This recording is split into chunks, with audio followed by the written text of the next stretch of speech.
And hopefully that doesn't get our stream taken down for copyright. But I just played our little The Gang Roast Wisecrack because while technically speaking, that's not what we're doing. We're roasting one of the presenters for Wisecrack on his own channel. But it's familiar territory. So, hi everyone. I'm Professor McCoy, and these are those friends I've been talking about. And we're gonna roast Wisecrack tonight. That's not fair. We're going to observe his arguments that I've been told are bad and cringe, and carefully and intellectually take them apart while laughing. Hold on. I'm good. Are you sharing the video in the Discord stream? I can't. No. It isn't. You might need to join the activity. There's an activity. Okay, give me a second. Yeah, that might be. There's a watch together activity in Discord. I haven't done this way before. Okay. You're probably able to like pause and play it yourself. I might have to do it. I see start an activity, but not. Oh jeez. Yeah, I don't see it. Man. Okay. Hold on. Let me try and fix it. Technical difficulties. I know. Well, you gotta it's love live fine. It happens. Listen. Please stand by, folks. I don't know how this is supposed to work. You and you. There you go. Is this working? I think I just sent you things. Yep, there we go. Okay. To watch together. Start. Okay. Start. Oh, there we go. Oh, that's fantastic. Beautiful. Yeah. Beautiful. There we go. All right. Is that? There we go. There we go. I'll invite Larry too for when he gets here. All right, sweet. We are like I said, like I alluded to, possibly anticipating one or so more, but we'll see. But for now, this is John. Sorry, this is John, and this is Adam. Hey, hi guys. Hello. I'll let Adam go first. It's me, your boy John. And I am Adam. All right. And I'm excited to be here. We'll see what happens. Awesome. So this is an 18-minute video. I think I have it to 1.5 speed, so hopefully that's not too much for anybody. Anybody watching, if that's too fast, yell at me in the live chat or something, or in Discord. Worst comes to worst, we can switch it from Ben Shapiro speed to normal speed. Oh wait, you want Ben Shapiro speed? I think YouTube can crank it up beyond it doesn't do beyond 2 times anymore. Darn. Okay. I thought it went faster than that now. There's now a custom little slider bar. So if you really, really like 1.3, you can do that now. Right. Yeah. Anyway, there you go. I used to. I'm just saying. I used to. Anyway, so given that these usually take 10 to 20 times longer than the length of the video in terms of responses, let's get into it. If it doesn't let you pause, let me know and I'll do it. Start talking. Okay. I'm still buffering at the moment. Oh, you're buffering. Okay. Yeah. Let me see what happens if I hit play. Yeah. Okay. Today I'm going to tell you the story of how Jesus Christ turned me into a Marxist communist super soldier. Okay. Did you hear that? No. Does that work? Oh, darn it! I did. You did. Okay. I can hear it through you. You can hear it through. Whoa, that's weird. Yeah. Uh-oh, that's troubling. I don't know why it's being so difficult. All right. Or maybe it was Adam I could hear it through. I think the audience heard that part. So those of you who did hear that part, it's that's the nightmare we're in for. Uh-oh. Veronica's hearing an echo too. Shoot. I think it's from Adam. Adam, do you have headphones? Because it's probably what it is. Yeah, plug those in. Yeah, there's a reason Vincent and I got the over-ears on. It helps. It helps. Why is this not... Oh, okay. Veronica fixed it. Okay, cool. All right. Hey, look, like I said, this is the first time trying to do a watch together with this format. Previously, okay. I've done far more irritatingly complicated things that... Okay, I was 100% my bad. Apparently, I had to authorize a bunch of stuff because they still want you to watch all the adverts. Well, I'm not even British. I already skipped it, so yeah. Anyway, right, this is a video I've prepared earlier. I will be muting the ads at the very least, because I'm not sponsored by these people. And anyway, I don't tend to extend the courtesy of allowing my the people I'm watching, their sponsors, to get onto my channel if I can avoid it. So anyway, well, good. I'm ready. Probably. All right, let's go for it. Okay, today I'm going to tell you the story of how Jesus Christ turned me into a Marxist communist super soldier. Okay, so I'm gonna just say right off the bat, just to set the mood for this. No, he didn't. We're just discount EFAP. I mean, I'm down for discount EFAP, man. Like, yes, I'm what here for it. You've seen my reaction videos before. That's basically what I do by myself. Yeah. So it's actually also what Larry, who might be joining us, as well as Eddie, does at some point, jumped in and did response videos to a quite lengthy video essay on Star Wars Knights of the Old Republic, and we did this. It was discount EFAP, the whole damn thing, and it was okay. So it was a good one, by the way. I find throw it in the description later. Since we're talking about pausing on every frame, like already his first like words out his mouth, it's like, Jesus turned me into a Marxist communist super soldier. Like, one, no, you don't lift. Shut up. Two, that is true. Super soldier really does like that implies the capacity for any level of violence. Yeah, but like, it should just be, it's not Jesus turned me into a communist super soldier. It's my aggressive misunderstanding of Jesus turned me into a communist super soldier. Correct. Yes, that is. Yeah. So that I actually want to talk about this in terms of a little bit of philosophical nuance here. That the implication of him saying it that way implies he's basically assigning causal responsibility to Jesus, right? It's not even that he's saying Christianity turned me into a communist super soldier, or the teachings of Jesus turned me into a communist, whatever, right? If he were saying that, then it would just be that, well, he's just, misunderstanding the teachings of Jesus, he's misunderstanding the church, whatever. Just like Nietzsche warned about. Which is ironic because he's like a Nietzschean, basically.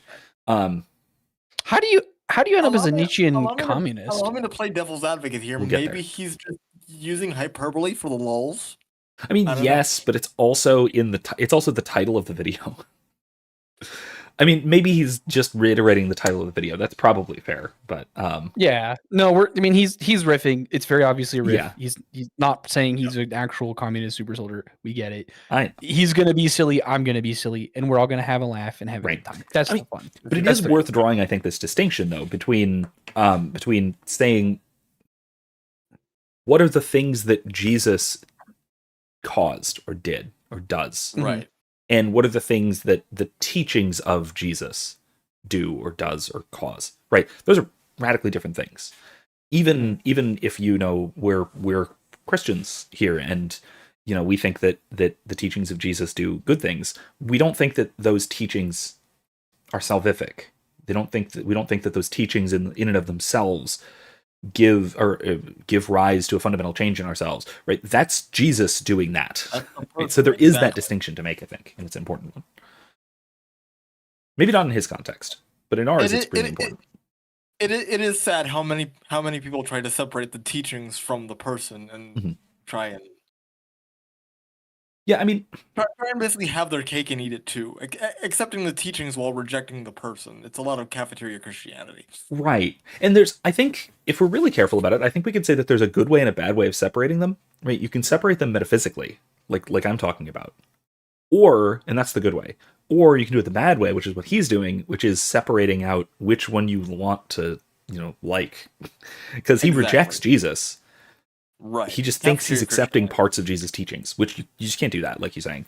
Right? It doesn't work out. We are going to get into some of his theological background here in the beginning of the video. I've heard some of it in some of his other videos, and if you've watched this channel, you have too. But I kind of know what I'm in for. But like I mentioned in the various posts and things, I haven't seen this video in particular, so I'm ready for this because I've done a tiny bit of casual work on like is Christianity compatible with communism, socialism? Does it teach it?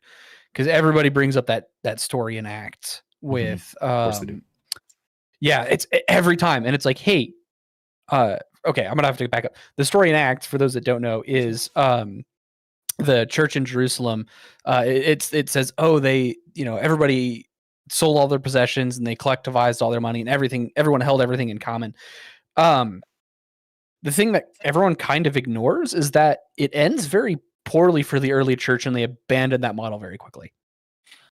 I hate to bring in your nemesis Trent Horn here, John, but he did write a book he's less my nemesis now. Well, so did he's less my nemesis now. So did Tom Woods, and I think his book on it's frankly better. Yeah. Hold on. Woods would probably be better about this issue than Trent Horn, because Woods, I think, has a better economic understanding. Here's the other difference. Trent Horn would very calmly and very carefully take apart these arguments. Tom, I think, would respond in a way that's a little bit more similar to myself and to John. Really dismissive in a very delightfully combative and perhaps condescending sort of way. Which is actually funny, because that was one of the big reasons, like, for the longest time I just wouldn't listen to anything about Trent Horn.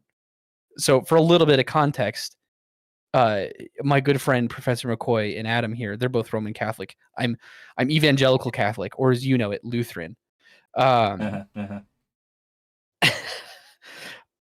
So we have theological disagreements, but before I joined the Lutheran Church, Trent Horn was on some podcast rather, and he said the words to the effect of Protestantism has no serious argument or no strong arguments, and I was just like, all right, don't care about you. You're not going to treat with me in good faith. I'm not going to do the same to you. That's not. Don't confuse that with arguments for Roman Catholicism, because I still take those very seriously. I can't find the book I was looking for. Anyway, the book I was talking about from Tom Woods is called The Church and the Market.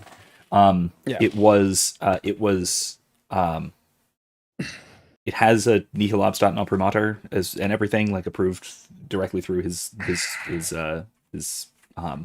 bishop, etc. So it's essentially Woods' bishop approved work. That's pretty cool. He has not just bishop approved work. He has a couple of other things that are. He has two pieces that I know of that are imprimatur. That is approved by his local ordinary. He has one that is directly approved and I have to be careful about this. I think it's fair to say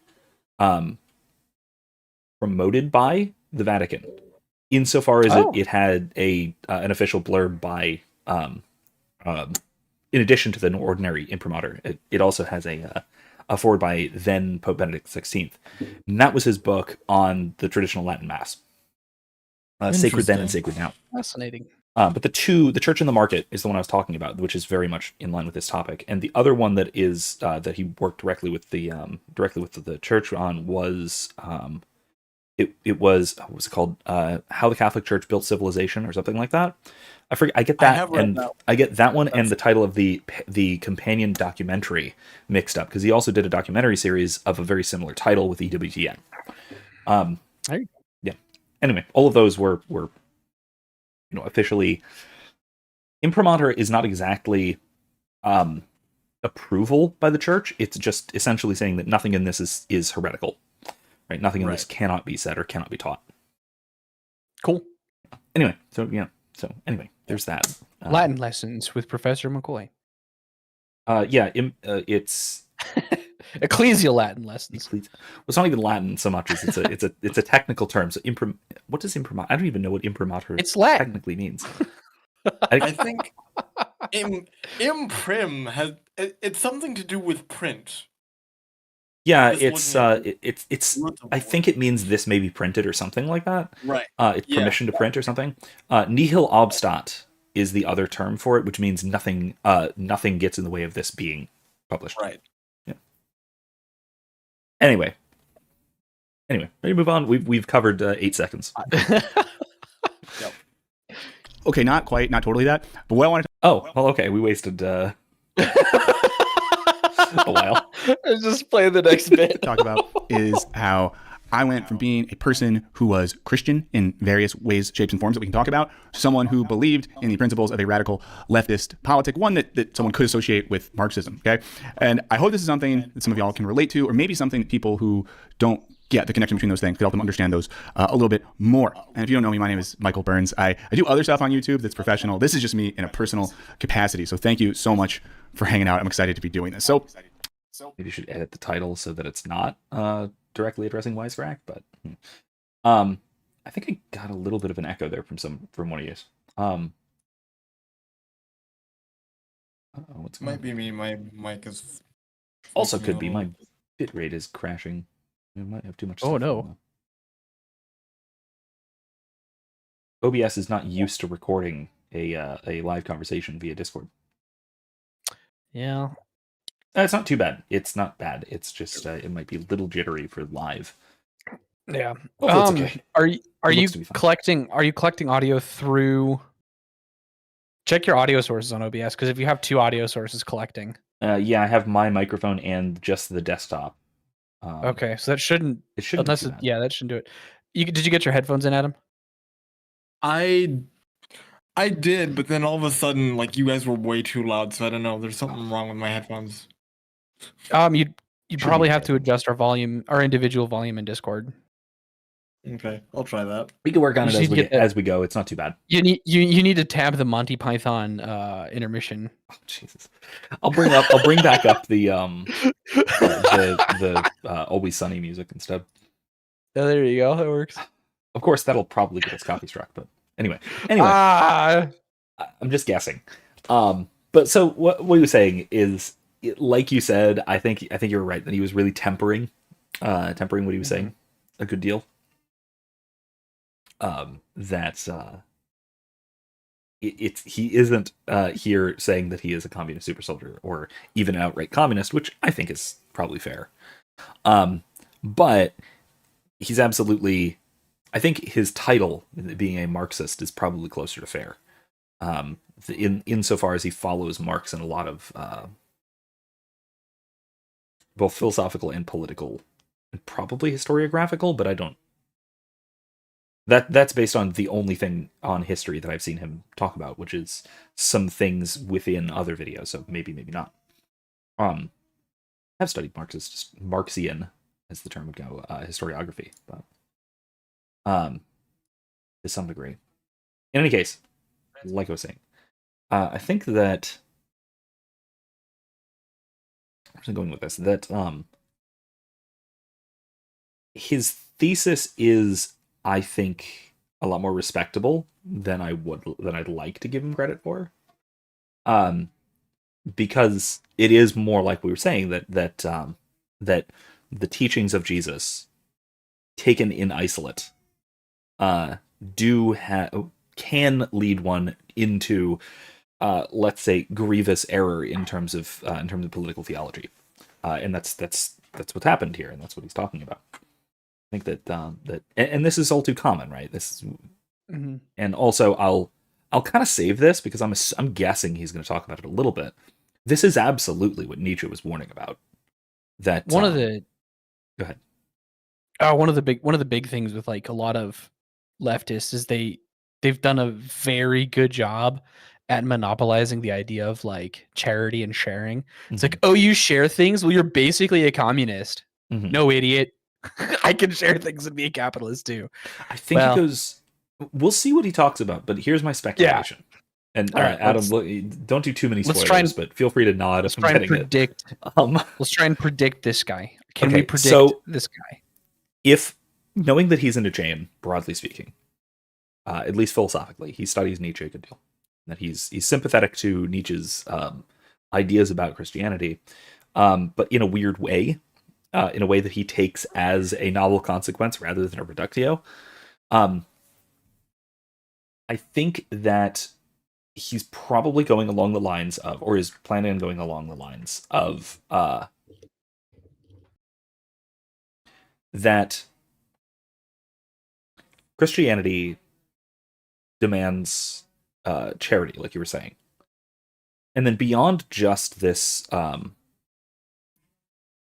this kind of broadening out of charity into Marxism, into socialist collectivism, that sort of thing, I think there's also going to be an element of the kind of what Nietzsche would call slave morality, that he goes to Christianity, and then he goes past Christianity to what you would call basically what Nietzsche would call slave morality. This idea that that the oppressed, by their nature of their being oppressed, have moral merit, and that we have some reason to defer to the lesser rather than the higher. And so that brings us to this kind of societal inversion that we get in Marxism. That's kind of the route that I'm expecting him to take here. That's my guess. Okay. And this is based on having watched some of his stuff. I'm not super familiar with Nietzsche, other than his "God's Not Dead" parable. I mean, that's kind of that's kind of where he talks about this sort of thing to a degree. That's fair. My extent of the understanding of Nietzsche is that he comes to this point where he basically concludes atheism, like there is no God, and that this is actually a terrible thing because now what we've traditionally grounded our meaning in is gone, and like that's super alarming. And where he takes it is we have to like establish our own meaning. I mean, I'm not like, again, I'm not super familiar with Nietzsche. I mean, you're missing a lot, but nothing you said is wrong. Yeah, let's put it that way. That's fair. Yeah, it's it's a bird's eye view. Well, I should say a bird's eye view, but that's because I know enough about how good bird eyesight is. Anyway, slave morality. I'm assuming Nietzsche, with what I do know about Nietzsche. There you go. An airplane view. Nietzsche, is he criticizing, like, is when he talks about slave morality, is he critical of it, or is because I feel like he'd be critical of it? Yeah, so he is. He essentially says that that Christianity, once it reaches a certain stage of social political development, eventually has to develop into this kind of slave morality, this kind of inversion of strength and weakness, thinking of strength as a vice and weakness as a virtue. Which you can see you can see where he's getting at this, right? You can see the roots of that in a sense in Christianity. Except that he sort of metastasizes it into this Catholic Phoenix in the chat says every frame a prayer. I love it. Yes. Thank you. Based. Excellent. Chat's not dead. Long live chat. Oh, there it is. Okay. I didn't see it. It didn't scroll up. Hi Phoenix. How you doing?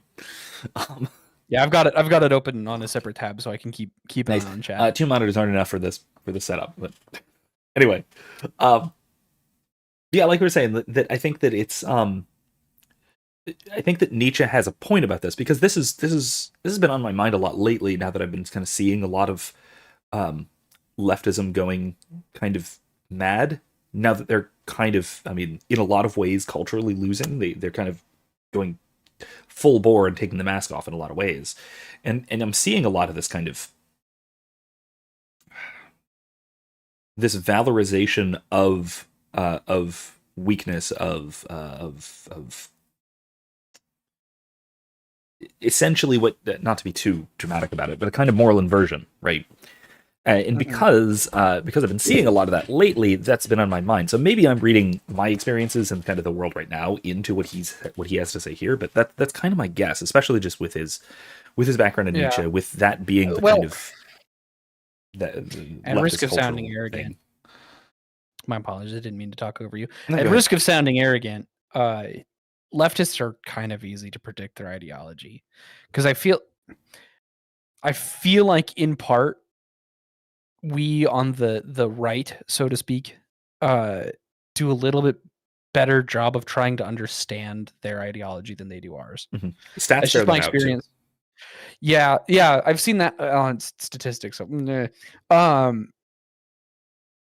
it's just been my experience. My experience is that progressives, like, you talk to them and they just literally have no idea what you believe, because the TikTok or the CNN told them that all Republicans are racist and they're Nazis. Don't listen to them. Don't listen to a single thing you say. And then you ask them, hey, what's a Nazi? What's a fascist? And they just kind of go, here's a policy position I don't like. And you're like, all right, cool. Thank you. That's not really a definition, but yeah. And I would say a lot of it too is, it's not just that, but it's also that our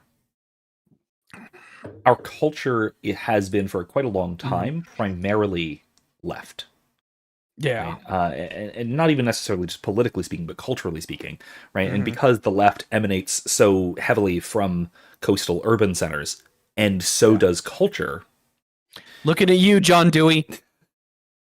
Okay, and you might. I'm going to let you expand on that, because he's your no, don't put me on the spot like that. Okay, you don't have to. It's fine. Already? I got the feeling you wanted to yell at John Dewey for a minute. No, but I just wanted to. For those of you who don't know, go ahead. yell at him for a minute. John Dewey's my nemesis because he went and decided he had this little idea, and he was right mostly, but it's a terrible idea. He was like, "Hey, if we control all the education centers, we can like control society." So he went and founded a school. Was it in the Northwest? No, it was I forget what like school. Boston or something. That was Maybe Northeast. I could be I'm totally wrong totally- on that too. So I don't. Yeah, know I I don't know don't my recall. American history well. Yeah, I need to get better at it. But anyway, he founded a school, and like he really intentionally like developed his program to educate educators. Mhm. Because if you're like a kid going through K through 12 and everything is taught through a progressive lens, math, history, whatever, you're slowly just gonna mold society into whatever, whoever's controlling the educators, right? Yeah. So he had this terrible idea. He was right, but that doesn't make it a good thing because he shouldn't have. And then somewhere along the line, the Gramscian communists were like, "Hey, they're centralizing education. Let's just kind of I would point more slide to on in here." Don't get me started on Dewey. As a former education major, I could rant. You can do a little bit. God, let's rant on Dewey time. I hate that guy. I know less than you guys probably do. So I probably know less than Adam, in all honesty. Because for me, it's more of like a principle thing. Like I know that he was the one who was like, "Hey, if you centralize education." I had to take an entire course on Dewey, so I was fully indoctrinated into Dewey's philosophy, so to speak. My condolences. And yeah, it was rough. According to my professor's interpretation of Dewey, anyway, there was no such thing as just a brute fact. Every piece of knowledge had to be individually discovered, and that was our job as teachers, was to guide people and help them form their own truths about the universe. And I could say things about brute facts. I tend to approach things more probabilistically than absolutely, but that's neither here nor there. The big thing is probability in general as a concept. But let's move on from that because that's going to be less related. But no, in terms of education, though, like that is so common in all levels of education. Even I experience it, and I've not taken any education classes to the point where it's just pervasive. And I mean, it kind of relates to what I've talked about a lot, is this idea of how I like to structure a lot of my classes, especially ethics, where I've talked about how like typically the ethics survey course is you talk about these different sort of independent ethical theories and don't offer any kind of discernment between them at all, and you let the students figure out which they, I don't know, like best or something nonsensical like that. And just like, why would I waste my students' time? Why would I waste my that's the way my ethics survey course was handled, and that's how at least 95% of intro to ethics courses are taught, and it's a travesty. It's horrible. I should also mention, Professor, I know we were talking a lot about Nietzsche, but I should point out that this presenter is a very big fan of Soren Kierkegaard as well. So that's right. I forgot about that. Oh, that's right. Yeah, I had a whole big rant about Soren Kierkegaard in my The God's Not Dead video. I think it was, right? Yep. Yeah. Outside of his really cool name, I know next to nothing about Soren Kierkegaard. I've taught Kierkegaard a little bit until I realized that Kierkegaard's truth is subjectivity, especially, which is specifically what I taught a lot of in my philosophy of religion class. I taught that until I kicked it out of my syllabus after discovering that all of my students were not challenged by it whatsoever. It was just a reiteration of what they all already believed, because it's just what they learned through cultural osmosis. It's the default. Yep. It's the default. It's fault that it's the default. Yes, it is. We made it back. Hey, Phoenix, thank you. Said just donated some amount through Ko-Fi. We're doing God's work. It's a perfect combination of Catholic, geek, and father. Oh, sorry, my bad, Vince. You're so used to this, man. It's my joke. We heard you. So I'm glad I can be. I'm glad I can be something of an inspiration. Then, okay, thank you very much. A short story to further illustrate my hatred toward Dewey. We were. Love it. In my introduction to education class, we were given a text from Dewey, and we were supposed to basically highlight the things that we thought were problematic with his statements, so that we could form our own ideas about Dewey. Ooh. And I took the reading home to my priest, and he said, "Highlight everything. It's all garbage." Dip it in ink. Based Adam's priest. No. Absolutely, man. No,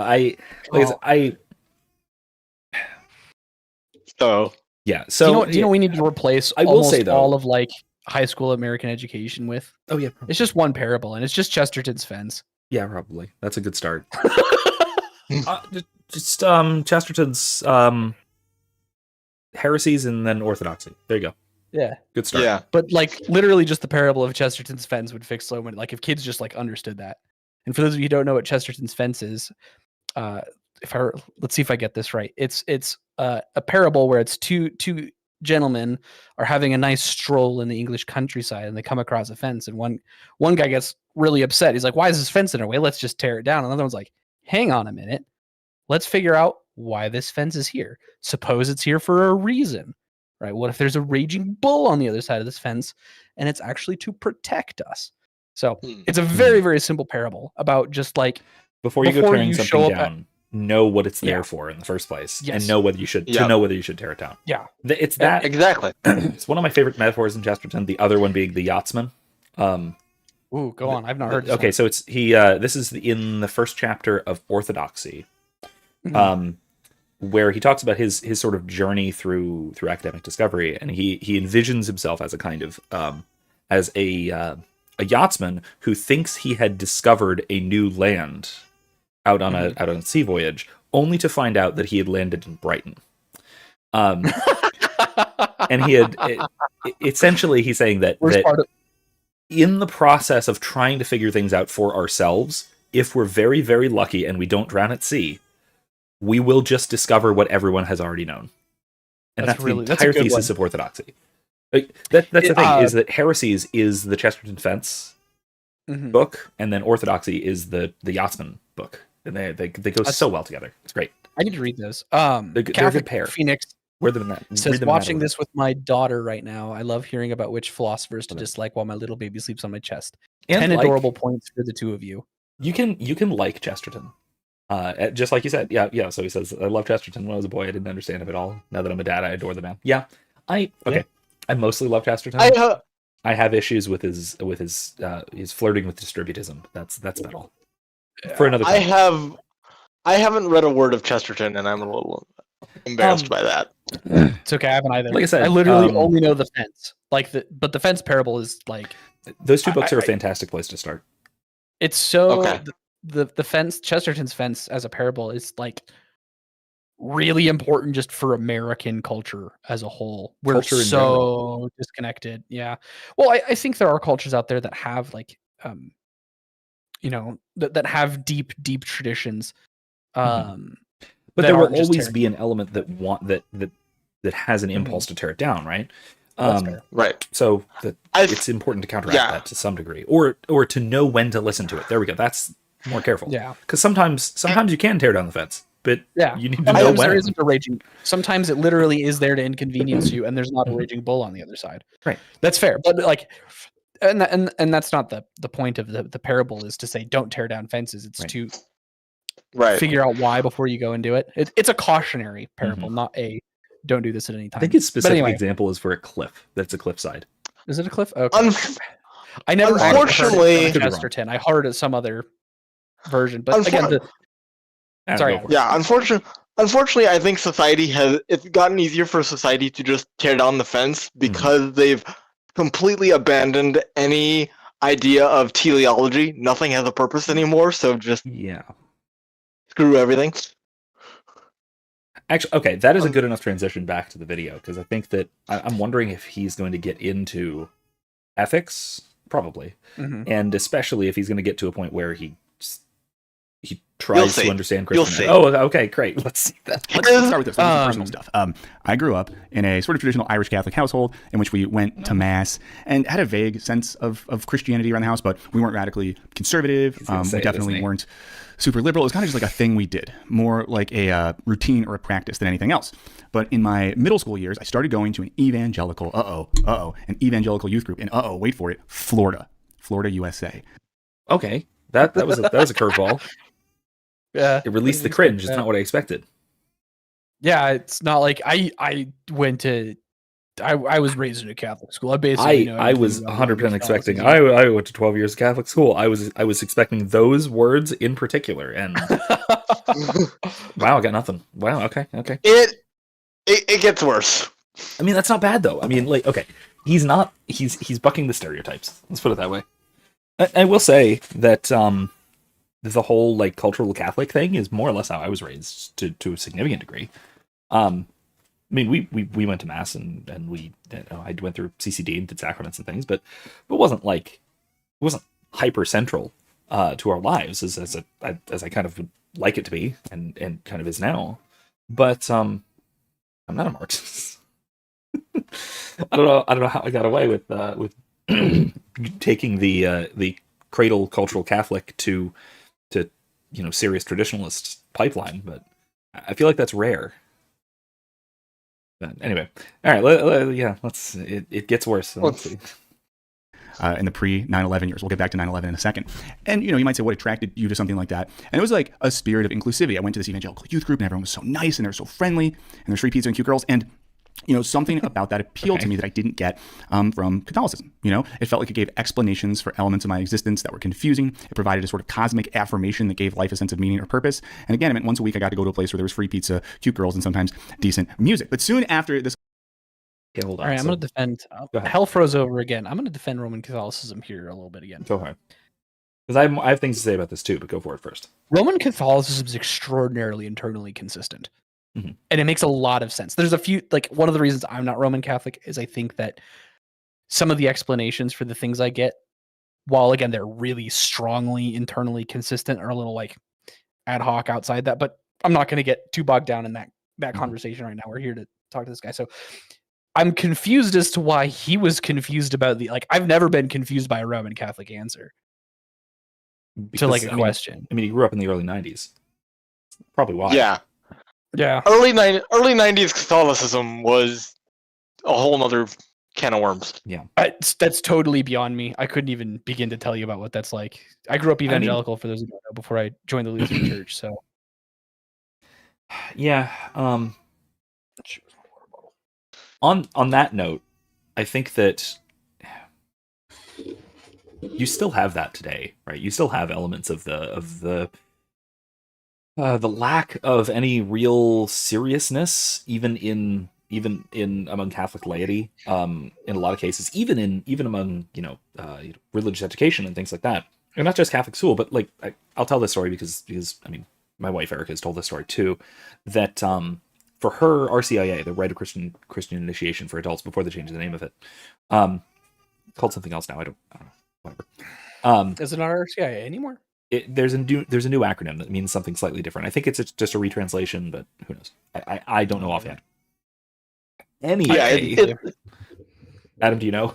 I actually don't. It's OCIA now, and I've forgotten what the O stands for. Huh? Order of Christian. I think I think it is Order of Christian Initiation for Adults. Yeah, it's OCIA now, which is interesting. I disapprove of the change, but I have no authority over that, so that doesn't matter. Point being, okay. Anyway, Erica's RCIA was a lot like he seems to be describing. It was very empty. It was very vapid. It was very feelsy. It was typically the layperson in charge of it would talk to this group of people after Mass and kind of chat about how you felt about the readings from today. And it was basically just student-led rather than it being actually teaching anything like doctrine. Oh, that's painful. Yes, Yep. it was. She Okay, I learned can everything actually she share learned that about experience. Catholicism from me and from watching literally every back episode of Catholic Answers that existed at the time. So, Yeah, that'd do it. that'd do it. Absolutely. No, like that's one of the reasons I was like really like not super impressed with evangelicalism. Like, there was this drives like, oh, I want to go deeper in my faith. That was always the phrase, deeper in my faith, which okay. Are you sure? meant like, what's that? Are you sure? Yo. Anyway, You'll find the Eucharist if you go too deep. Anyway, moving on. anyway, and they were like in the evangelical mind, like going deeper into faith was like having more Bible studies and trying to understand the Bible better. Which I realized like now as an adult, it's like, no, it's actually just like obedience. It's like way more important than scholastic study of the Holy Scriptures. Not that that's a bad thing. Study the Bible, do a good job of it. But like, it's actually more important to build prayer discipline, build, abstain from sins, do good deed. Like those spiritual disciplines are way more helpful than these Bible studies. But also, they are just pure led nonsense. How does this passage? Well, I feel this 2,000-year-old heresy. A colleague of mine at St. Leo, and this is on one of the first videos I have on this channel, when he was talking about faith and the meaning of faith and looking at the classical Greek roots of faith and how what that meant to the early church and stuff like that. He grew up in the Bible Belt, like in Tennessee or something, and he described what they think of as reason as either something to be avoided or, to very closely paraphrase how he described it, taking various passages of scripture and placing them in a different order. That's the way of thinking in the kind of evangelical mindset. And I think that it's weird to me, circling back to Michael's point, it's weird to me that it was the evangelical Bible study where he found more like intellectual significance, because that was the implication to me, at least. Because I can see it being more of a kind of community connection and more of a heartfelt union with Christ. I can see that kind of thing, because Catholicism tends to be spiritually dry. That's fine. I don't mind it at all, but a lot of people do. But like, to think that, well, there wasn't really much meaning to any of it before I discovered evangelicalism? That's super weird to me. It's very weird. Yeah. It's weird. Catholic Phoenix says, it gives answers to my existence, it being Roman Catholicism, he's quoting the guy, didn't give answers to my existence that Catholicism didn't give. Bro, open up a darn book. Catholicism has answers everywhere. We even have an official answer to the question, is Pokemon satanic? Wait, is that actually in like an encyclical or something? I have no idea. That's just what Catholic Phoenix says. I believe you, because that does seem like the kind of thing that would happen. It's one of my criticisms of Rome is you got like, there are things you can't actually have answers on. Just like chill out a little bit. Stop being so Eastern. Adam, what were you saying? I'm not that Eastern, because my criticism of the Eastern is you can't actually know things. See, I was gonna say. Mine too. I was gonna say on the point about Pokemon being satanic, the reason why the church has an answer is because John Paul II looked into Pokemon and actually gave his stamp of approval. Oh, that's Pokemon. I remember this.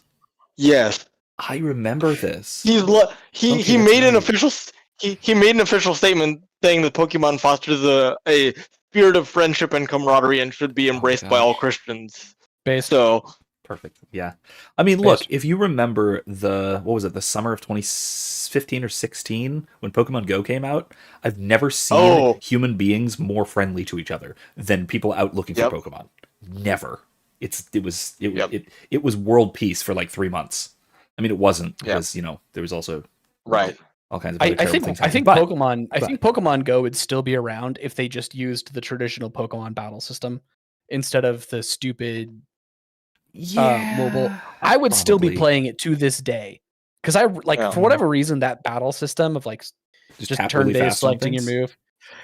The classic Pokemon battle system. I enjoy that, even though like when I take a step back and unplug my Unga Bunga lizard brain, it's actually really stupid and boring. Phoenix says the Pope affirmed the animated Catholicism pipeline. Well, John Paul did, and then now Francis did too with Luce. Yes. So yes. that is a well-known pipeline. That's what that is. Is it Luce? I've been saying Luce. It's Italian. It's No. Luce. It's Luce. Yeah. I did want to make one more comment about the whole his whole finding more answers in evangelicalism. Not to rap on the evangelicals, but no, we all rap on the evangelicals. We can at least rap on them fairly, right? Yeah. I think we're getting that. Yeah. I will state, having worked for several years now in a youth ministry capacity, the way that catechesis is done, it just saddens my heart, and it gives me more fuel to the fire. I will become a professionally trained catechist one day. You guys mark my words. Because it is just horrendous in some spaces, and that's adult level youth. I keep thinking. I find good catechesis to be very rare nowadays. Is my conclusion there. I've gathered as much. Look, my dad was my CCD teacher through most of my K to 8. So because no one else wanted to do it, so he did it, volunteered to teach the class, the same class of kids as they matriculated through 8 years, I guess, 8 or 9 years. But he actually got into things and really explored it and learned a lot and taught a lot. So, all right.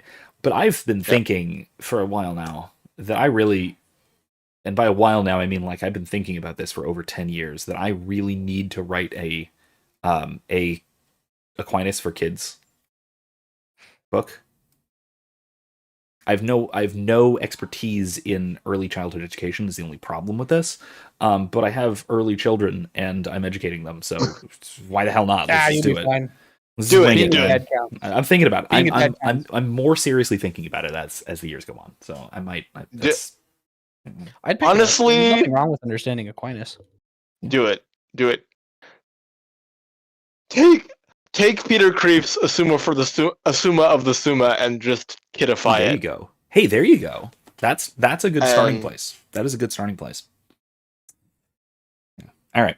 Anyway, let's see where he goes from here. This all happened. 9/11 happened. Now, I'm not saying it correlated. I'm not saying my conversion to evangelical Christianity in any way, shape, or form led to the attacks on the World Trade Center. Wait. I missed something there. Hold on. Maybe we need to go back a little bit. Hold on. Yeah. Did he just say what I think he said? I think he said. Let's go back. Okay, I'm gonna go back to 156. Did it just go back for everybody? Okay, let's hear this whole thing in context, because this sort of cosmic affirmation that gave life a sense of meaning or purpose. And again, okay, hold on. Yeah, let's see what he says. So if you made a book like that, I'd buy it. You just need an illustrator who can make cute Aquinas pictures. That's true. I need to talk to whoever does the stuff for Matt Fradd's Catholic lo-fi stuff. Have you seen any of those? They're delightful. Yeah, they're great. They're delightful. Not a lo-fi they're guy. basically all chibi Dominicans, and it's great. It's delightful. Yeah. It's it's Matt Fradd who does Pints with Aquinas. He has a whole separate channel which is Catholic lo-fi. Hold on. Are you talking about Dominicans the order, the Holy Order, or Dominicans from Dominican Republic? Yeah, No. Very different Dominicans. Yeah, that's okay. Listen. My mind lives in the 13th century, before the Dominican Republic was a thought in anyone's mind. So no. To be fair, I'm kind of stuck in the early 20th century, because that's when firearms were the coolest. Firearms didn't exist in the 13th. I mean, they did, but they didn't count in the 13th century. I'm stuck in classical Greece, so there's pros and cons to that. Yeah, Matt Chad, I love Catholic lo-fi. Matt Fradd is an absolute treasure, says Catholic Phoenix. Seriously, check it out. It is what I study and relax to, so to speak. Usually, I can't do lo-fi, dude. I hate it. I hate lo-fi. Really? Check it out. Some of it's actually I genuinely. I think it's because for you. How about that? I think it's because it's just played in every single video. It just does not matter. Yeah. It's just background music to every single video. My brain's just stop. Oh, okay. Stop. Yeah. But Phoenix says we need to get the professor on Pints with Aquinas. I would love to, first of all. Second of all, there are other people. Bring me if you do. let me put it this way: there are other people who I would want to put on Pints with Aquinas before myself. That is, there's plenty. One of them people is I'd me, like to just get because to it'd talk be to. really funny. Not before myself. You can go after me. Look, I would let me love just to get talk off about. I topic would for a love to go moment. on Pints with Aquinas just to talk about my whirlwind conversion reversion, because that is a story in and of That'd be a itself. great story. Absolutely. Like I would. Okay, so two tangents, both having to do with Pints with Aquinas. Two people I want to get on Pints with Aquinas desperately. One is Tom Woods. He needs to get on Pints with Aquinas and That'd be actually really talk about good. distributism. I would listen to that one. He needs desperately I to haven't talk about listened to it. distributism and the Latin Mass and all this stuff that he knows so very much about. And so many of the people that that Matt interviews just miss horribly. But anyway, that's one. The other one's Catherine Arnett, our favorite white martyr from Appalling Apostolic Satan Posting. She was the one who was basically arrested by the Marine Corps for refusing the vaccine, and then basically tortured in solitary confinement on and off through legal harassment for like 2 years. And now she is, never mind. I can't say this. She might have some new things. Maybe I'll tell you guys later, but she might have some new things coming in the future that might be fantastic. And getting on a platform like Pints with Aquinas would be phenomenal. Anyway, so those are two people I'd love to have on there before me. Then I can go third. That's all. Let's get the gang on Pints together. All right. We can all smoke together. Yeah. There you go. The other thing about Pints with Aquinas is that I have had some direct interaction, which was back when he did the steins for patrons, the beer steins, which I don't have right now. I wish I did for this purpose. But when the question arose as to whether you should use it for coffee or not, I did a full-length Thomistic quodlibetal answering that no. It is inappropriate is an inappropriate vessel to use for coffee for various reasons. I'll list it out, and that was he wound up publishing that on the Pints with Aquinas site and everything. So, not that he necessarily agreed with it, because he does put coffee in the damn thing. But I argue that no, it is not an appropriate vessel. It's not a coffee cup. It's a beer stein. Use it as a beer stein. If somehow I end up on Pints with Aquinas and he gives me one, I'm putting tea in it. Like, just what the hell's wrong with you? Cheap, a lot. Do you want an exhaustive list? No, we don't. We don't have time for an exhaustive psychoanalysis. It has been just over an hour, and we are 2 minutes into an 18.5-minute video. So no. Yeah. We need to double check and make sure Michael said what I think he said. Yes, let's see what he said. All right, I think we're at a good enough spot for this. Let's see.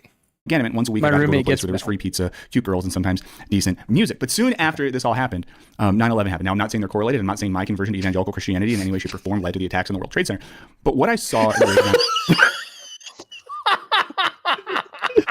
Okay. This guy's funny. All right, I will admit this he's got good comedic timing, because if you follow that up, anything like that up with but...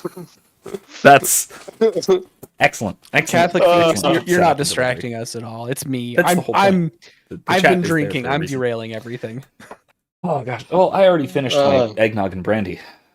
I finished my Maker's Mark and Coke too, but anyway, I also had a gin and cucumber mint lemonade before. But let me also say this on the actual topic rather than. Do I have it right here? Hold on. I might have a book I need. We got 7 watchers. What up, 7 watchers? Oh, I have to say hi in chat. Sound off.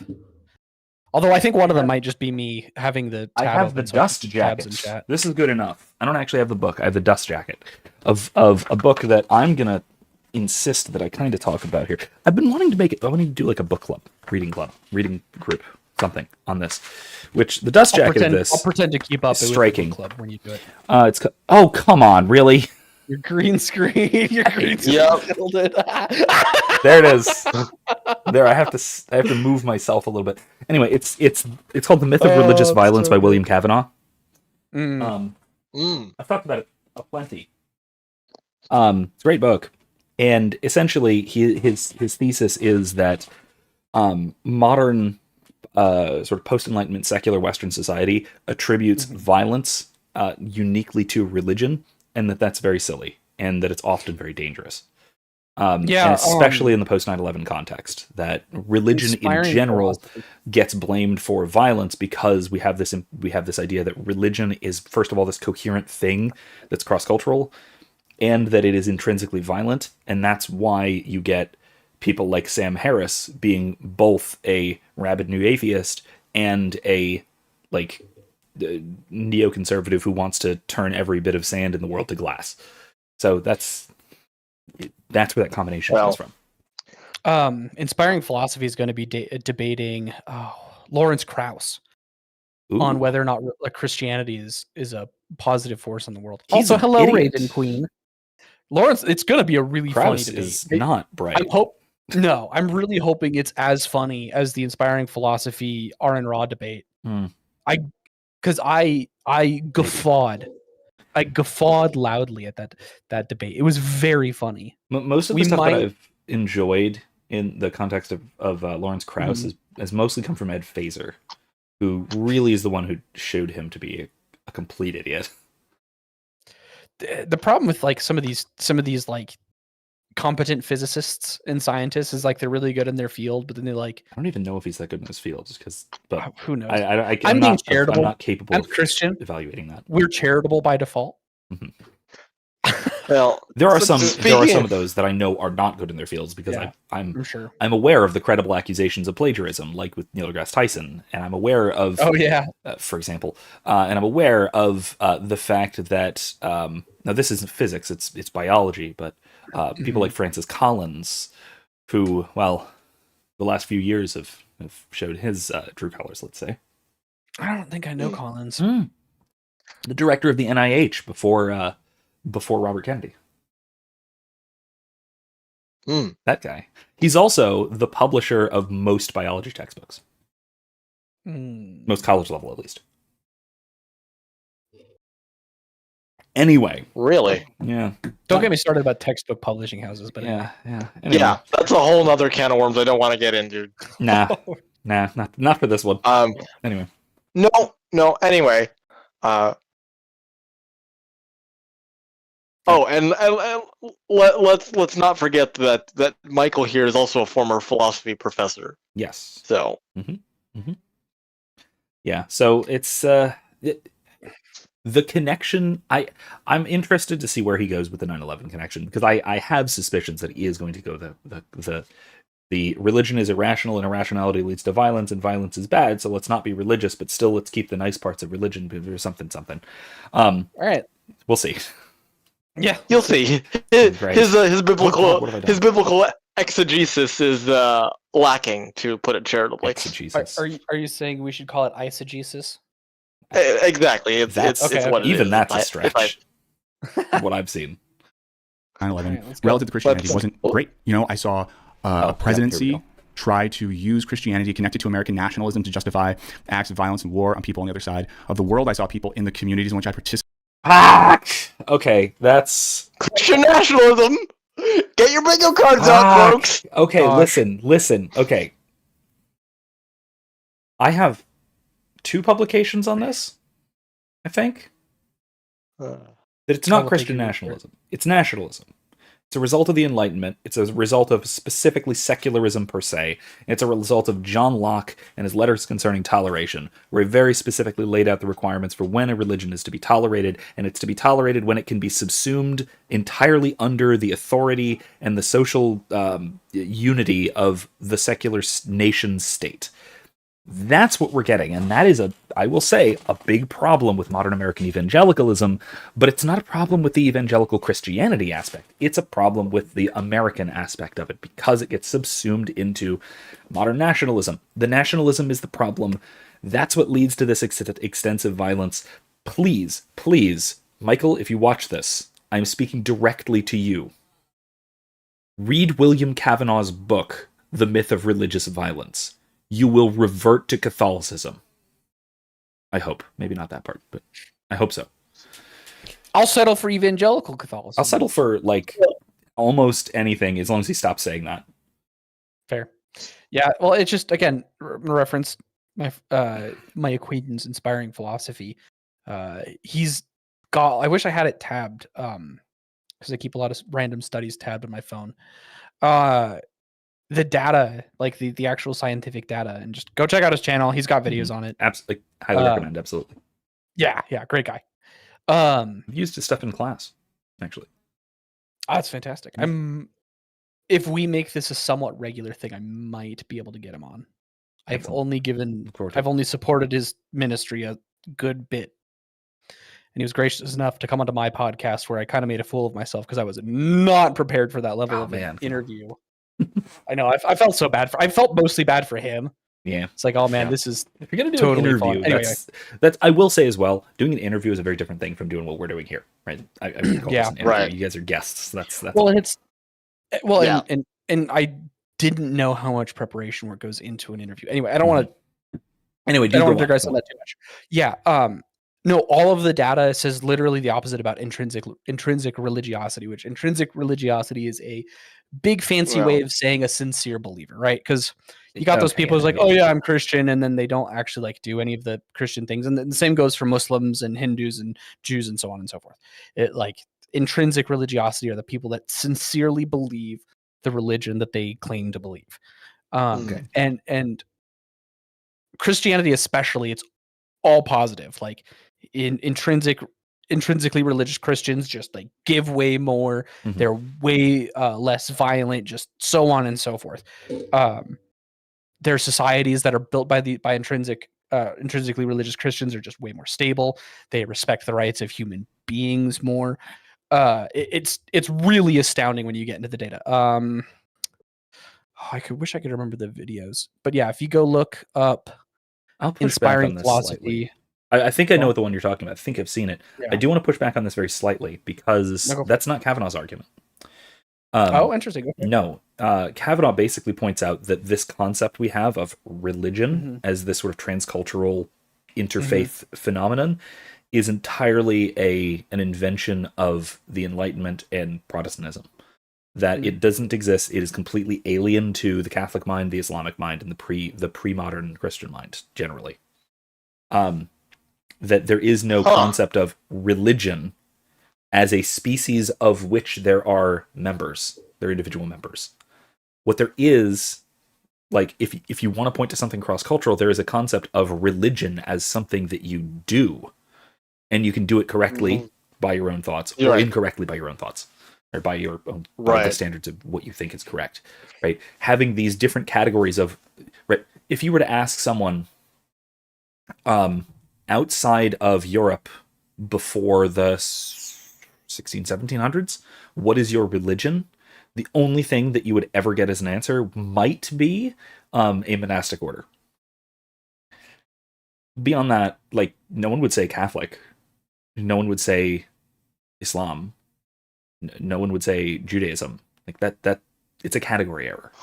And the fact that we have invented this category, he argues that the invention of this category was as a way of the Enlightenment secularists putting all of these things into a category so that we can marginalize them in political terms, so that we can separate it from the state. Thanks, Enlightenment. Very cool. That makes a lot of sense. Thanks, John Locke and David Hume. Catholic Phoenix says the Aaron Ra versus Michael Jones debate was absolutely gold. You had Aaron Ross saying religion bad, source equal tomato, and Jones saying religion good, source equal the 10 citations you refused to read. This is why I insist my students do the reading before class.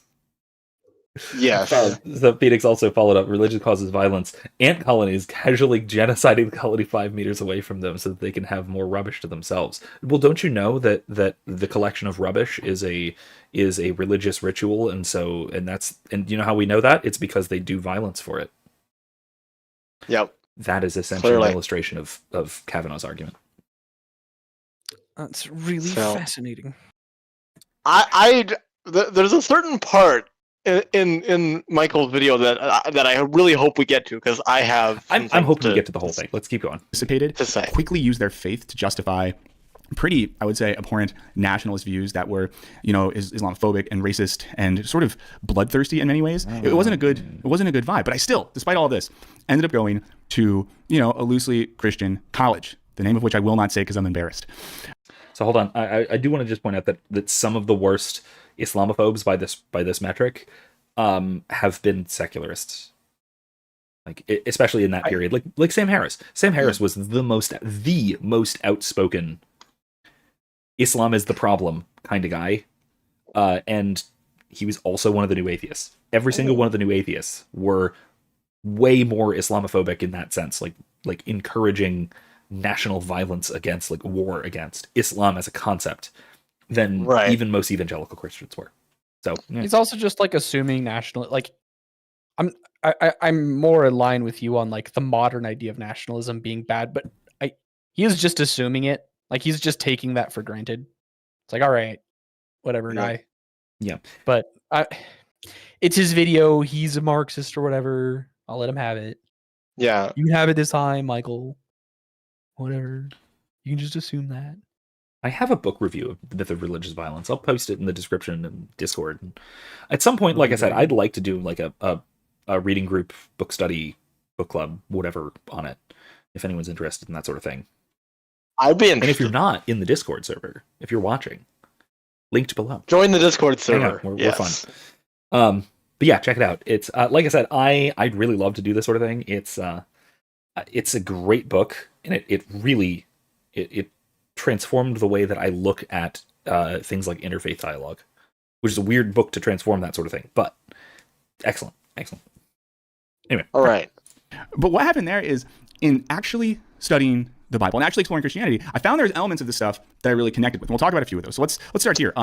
This is from the Bible. This is verse Matthew 19:23-26. And don't worry, if you're here for the Marxism stuff, we're gonna get to that. Okay, we got to go there sequentially. This verse says, then Jesus said to his disciples, "Say unto you that a rich man shall hardly enter in the kingdom of heaven. It is easier for a camel to go through the eye of a needle than for a rich man to enter the kingdom of God." I found this interesting because it seemed like there was a critique of the pursuit of wealth. Yeah, go for it. This is the part, yes, that I need to just rip a hole into my argument. Go ahead. I was going to say something, but I'll let you take it. Go for it. I'll add. Adam go first because he paused. Adam, you go first. Have fun. Yeah, this is around the point when I just stopped watching the video because I'm like, okay, he's going here, and I refuse to take him seriously beyond this point. So, from what I understand, his argument is, hey, this Bible verse, when interpreted in this really janky way, seems to point toward this Marxist principle. Therefore, Christians need to have some sort of Marxist framework, and that's how they can live out their Christianity, which is completely false. Completely false. Because Marxism, and again, I first learned about Marxism coming at it from a literary context, but Marxism is all about this power struggle that will never end. And of course, we as Christians know that it will end. There is a victory. Jesus conquered, and we don't have to worry about it because Revelation, I mean, the end of the world, it's already been spoiled. So the fact that he's like, well, we need to be good Marxists in order to be good Christians is just completely ludicrous. So I'll say a lot of post-Marxians, not Marx, but a lot of like post-Marxists and post-Marxians and the followers of Marx do tend to accept a kind of eschaton, but without eschatology, without God in the picture. It's supposed to be communism, right? You get the stateless, classless society. Not necessarily when you read Marx in particular. He waffles about that, right? Okay. Because he is kind of, in some places at least, open to the possibility that an antithesis to communism will rise, and so that will just continue the historical dialectic. He's too much of a Hegelian to rule that out. But a lot of his followers just say, nope, communism, end of history. Right, it's the end of history thesis, right? Whether it's communism or whether it's whatever form you want it to take, following along with these ideas, there it is. So, I mean, there's that, and then also, not to get too deep into the weeds here, but this passage, Matthew 19. This has nothing to do with Marxism, even on his reading of it, right? His reading of it is that rich people are excuse me, are somehow intrinsically bad, right? Being wealthy makes you unethical in some way. That hasn't anything to do with Marxism at all. Marx is against a particular social class who obtain their wealth in a certain way. It's not just the rich, right? Marxism is not just eat the rich, right? And if he wants to interpret this as eat the rich, fine, he's wrong, but it's not Marxism. Yeah, he's got another Bible passage coming up here that I also want to rant Is it from about. Acts? No, it's from Really? Matthew again. It's from Matthew again. Okay. So Okay. that I think that the lesson to be taken from this is that to summarize it in an overly short sort of way, you can't take it with you, right? So if you are overly attached to your wealth, it's not going to heaven with you. It's the same point as actually, was it this week's gospel? About building up treasures in heaven. My current pastor's not using the lectionary, and I'm really mad about it. Well, Adam knows. There you go. So yeah, it's so that do not build up treasures on this earth that will corrode and decay, but rather build up treasures in heaven that will last forever after. Yeah. I'm paraphrasing. This passage doesn't even have anything to do with that. This is about hubris. Because the context I wouldn't say it has nothing to do with that, but that's go fair. on. That's fair. The primary thing, go on. By God's grace. The primary message here, like one of the things that you have in the context of this particular time in Jewish history, Jewish thought. I'm going to make sure I do this right. And take all this with a lump of salt because I'm not a theologian or a scholar. But my understanding was at this particular time, the Jews were trying very, very hard to hold to the law, to obey the law and stick within the confines of the covenant. Unlike the new covenant,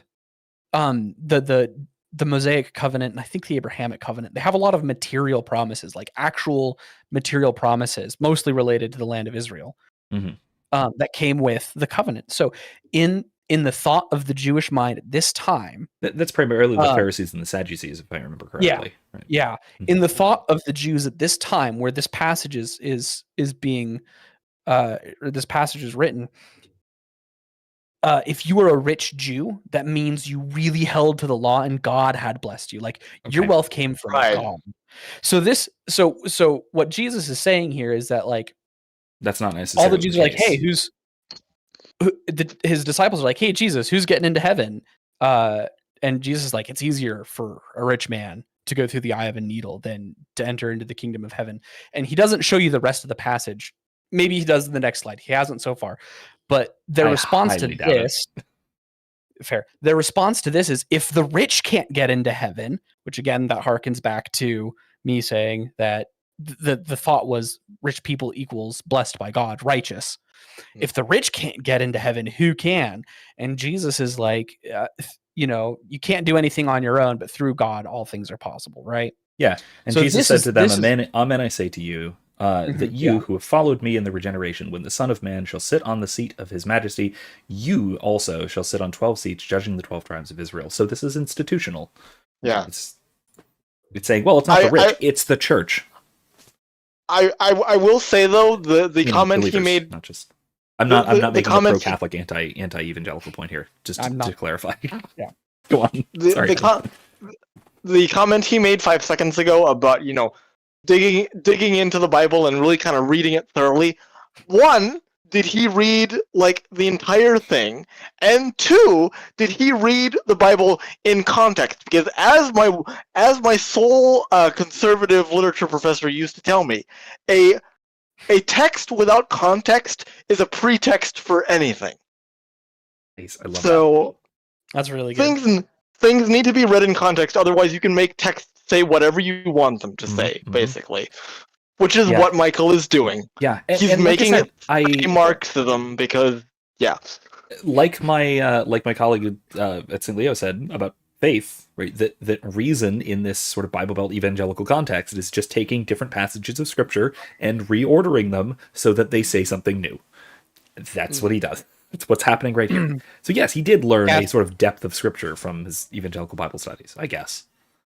Catholic That's Phoenix mean, says, me to the Marxist reading that verse. Bro, that verse isn't about your manager. And then Proctor Productions just says, Thank you, Nigel. Thank you, Nigel. Very cool. Yes. He gets into another verse here in a couple minutes that I also want to dig into because it's just. All right, let's go for it. Critique of the sort of materialistic capitalistic value inherent to the scriptures. No! themselves, you know, I started working for a nonprofit. Is it buffering? Go ahead. Oh, there we go. Go ahead. No, we've literally already addressed it. I'm just angry that he's being dumb. Yeah. I mean, the equating capitalism or capitalist value with material success or wanting wealth is also like, what?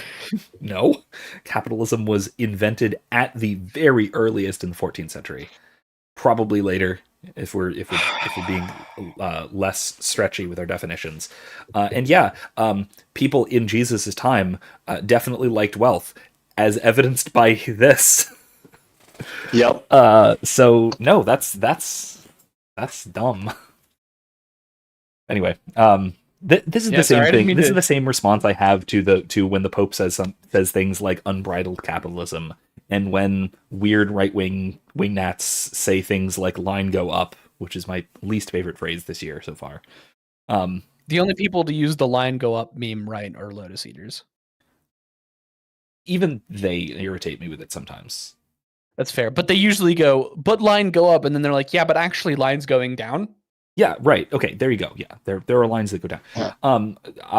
Aaron McIntyre pisses me off with it all the time. Anyway, That's sorry. fair. I love him for a lot of stuff. Don't get me wrong. He's great. He has some really great insights. But he has two problems. One is that his grasp of economics is completely disconnected from his grasp of anything else. And then two, he does that thing that we academics do. I don't know how we got onto this. I'm sorry. He does that thing that we academics do where he thinks that absolutely everything is explainable in terms of his little pet idea, which for him is the managerial state. For me, it's the convertibility of the transcendentals. For James Lindsay, it's neo-Gnosticism. For Jordan Peterson, it's Jungian psychology. Everyone has this. It's a trait of academics, and I can't blame him for it. It just is annoying because it's not my thing. I call it the expert's curse. Yeah, you got me. I know it's You got me. It's natural. It's the expert's curse. It's like I think because like what it is like you get to be really good at your field, and it builds a sort of confidence. And in your field, that confidence is totally earned and justified. But there's this human tendency to carry that confidence outside your expertise. It's why sure Neil I do deGrasse it Tyson too. posts that thing he posts every New Year's. just the You know thing the that he one. posts that makes you want to beat him in the head. You know the with one. a baseball bat. I know the one. Those watching, just look it up. You'll see it, and then it'll be really familiar because he's posted it every New Year's for the last like 13 or 14 years. Did he post it this year? Yes, he did a version of it. Yeah, I What? went to No! look. Yeah, There's no way he hasn't seen the meme of like. There's he no did way. it a little bit. He did it in a kind of self-aware sort of way. He's clearly kind of that making fun doesn't of make himself it better. about it, but Doesn't make it better. He still basically said it. He still It's like basically Taylor said it. Swift pretending she's self-aware in her music. Anyway, I'm sorry, but you yelped, so I had to pause. I did. That's 100% my bad. No, it's I was justified, perfectly justified. A pure visceral reaction to his I'm trying to be polite and kind because we're just having it's just bants. It's just bants, Michael. Well, if you see this, bants, it's just and bants. I'm trying to mix in with the banter some careful philosophical analysis too. Yeah, There's a little of both. Prophet when I was in college that was named after a Bible verse. That verse was Micah 6:8. And I'll read you that verse right here. Micah 6:8 said, Hold on. I need to fact check this bastard. Micah 6:8. I'm gonna do it too. I'm gonna jump in on. You this got a fact different check. version in yours, so I've got my Dewey Reams up. Yeah. I will show thee, O man, what is good, and what the Lord requireth of thee. Verily to do judgment and to love mercy, and to walk solicitous with thy God. Now, let me guess. He's going to quote from the Message or something. He has shown to you, 6:8. O mortal, what is good, and what does the Lord require of you to act justly, love mercy, and walk humbly with your God. And this nonprofit I worked for, the people involved in it, for them, what Christianity meant and the core of Christian theology was a seeking of justice and peace in the world right now. What it looked like in the context of that nonprofit. No, you don't. No, bad communist. Bad. You don't have a monopoly on the concepts of charity and of justice. Bad. That's like the most that's the most uncharitable interpretation of any kind of philosophical thing ever. And any communist who does this is actually a bad person. You were not the sole arbiter of what is just, of what is good, of what is charitable. Oh, that's infuriating. The sole arbiter of justice and charity is God, because those things are. Was it? It's just like an evil, well poisoning, ad hominem, whatever fallacy. Like it's literally just assuming your opponents are bad people. I forget which one of his where I addressed this really specifically. It's not Bance anymore. It's personal. That's not true. It's still Bance, but this is stupid. Bance. Yeah. Not that he's ever going to see this. If he sees it, though, if you do see this, Michael, okay. So I specifically addressed this point in one of my reactions. I forget which. I know you did, because I pointed it out to you before you reacted. I'm like, be prepared for this. Oh, I probably give more.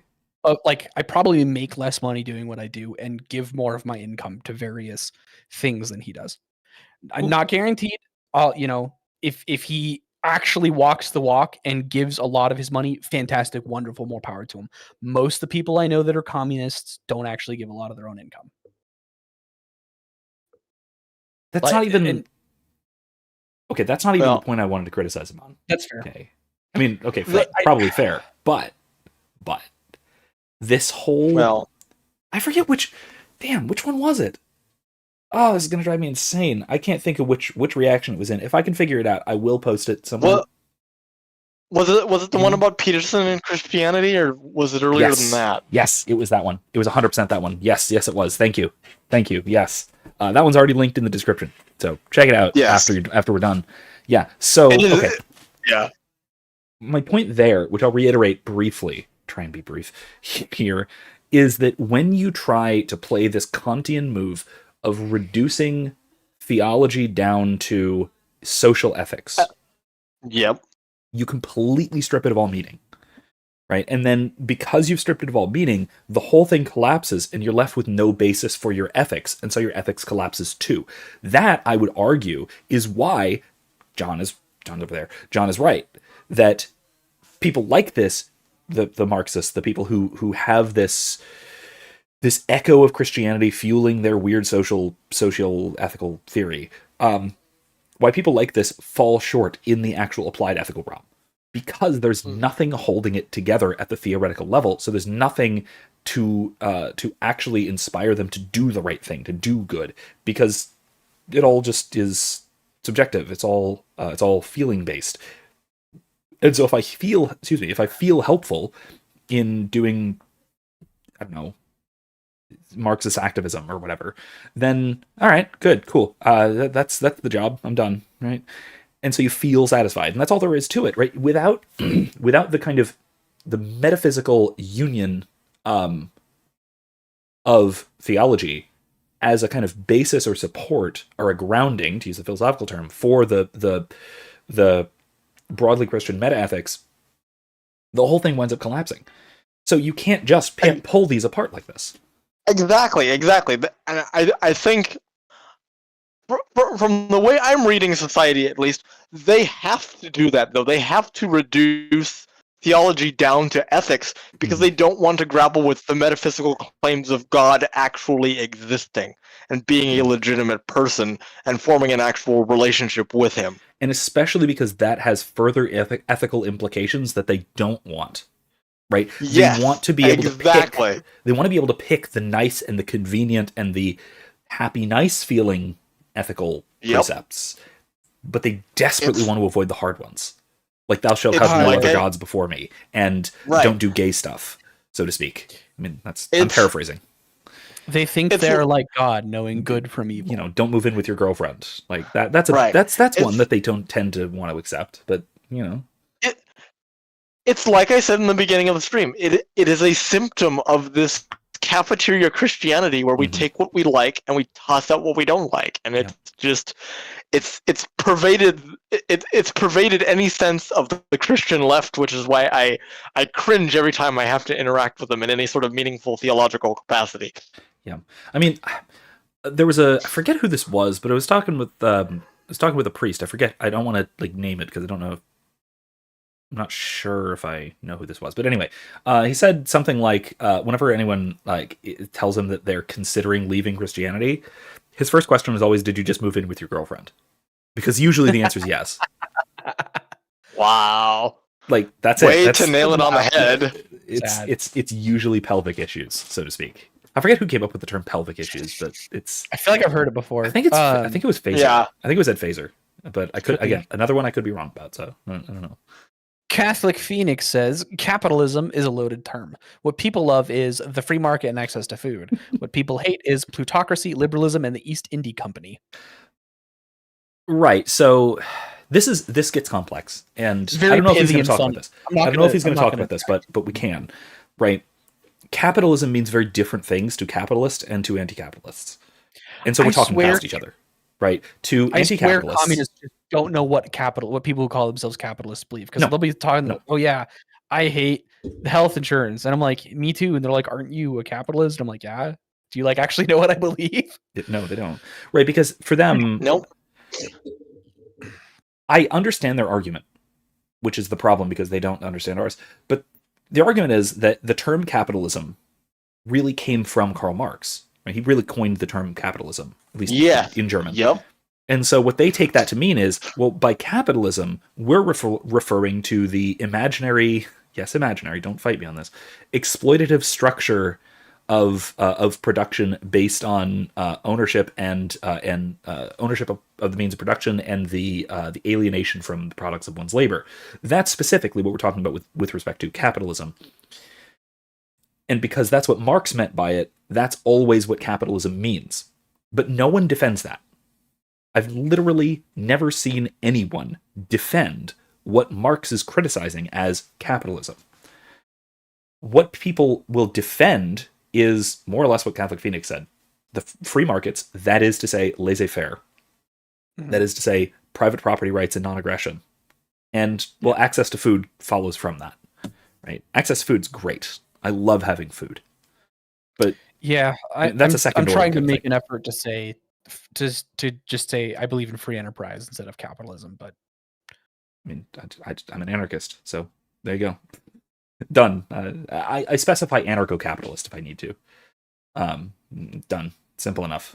That one, it is actually finite and descriptive. It actually describes what I actually think. And then two, if you don't know what it means, it's harder to just caricature, and you will probably be like, wait, how does that work? And then I can explain if I need to. That's why. Yeah. Same with anarcho-monarchism is the other thing I actually hold to, but most people don't know what it means. Right.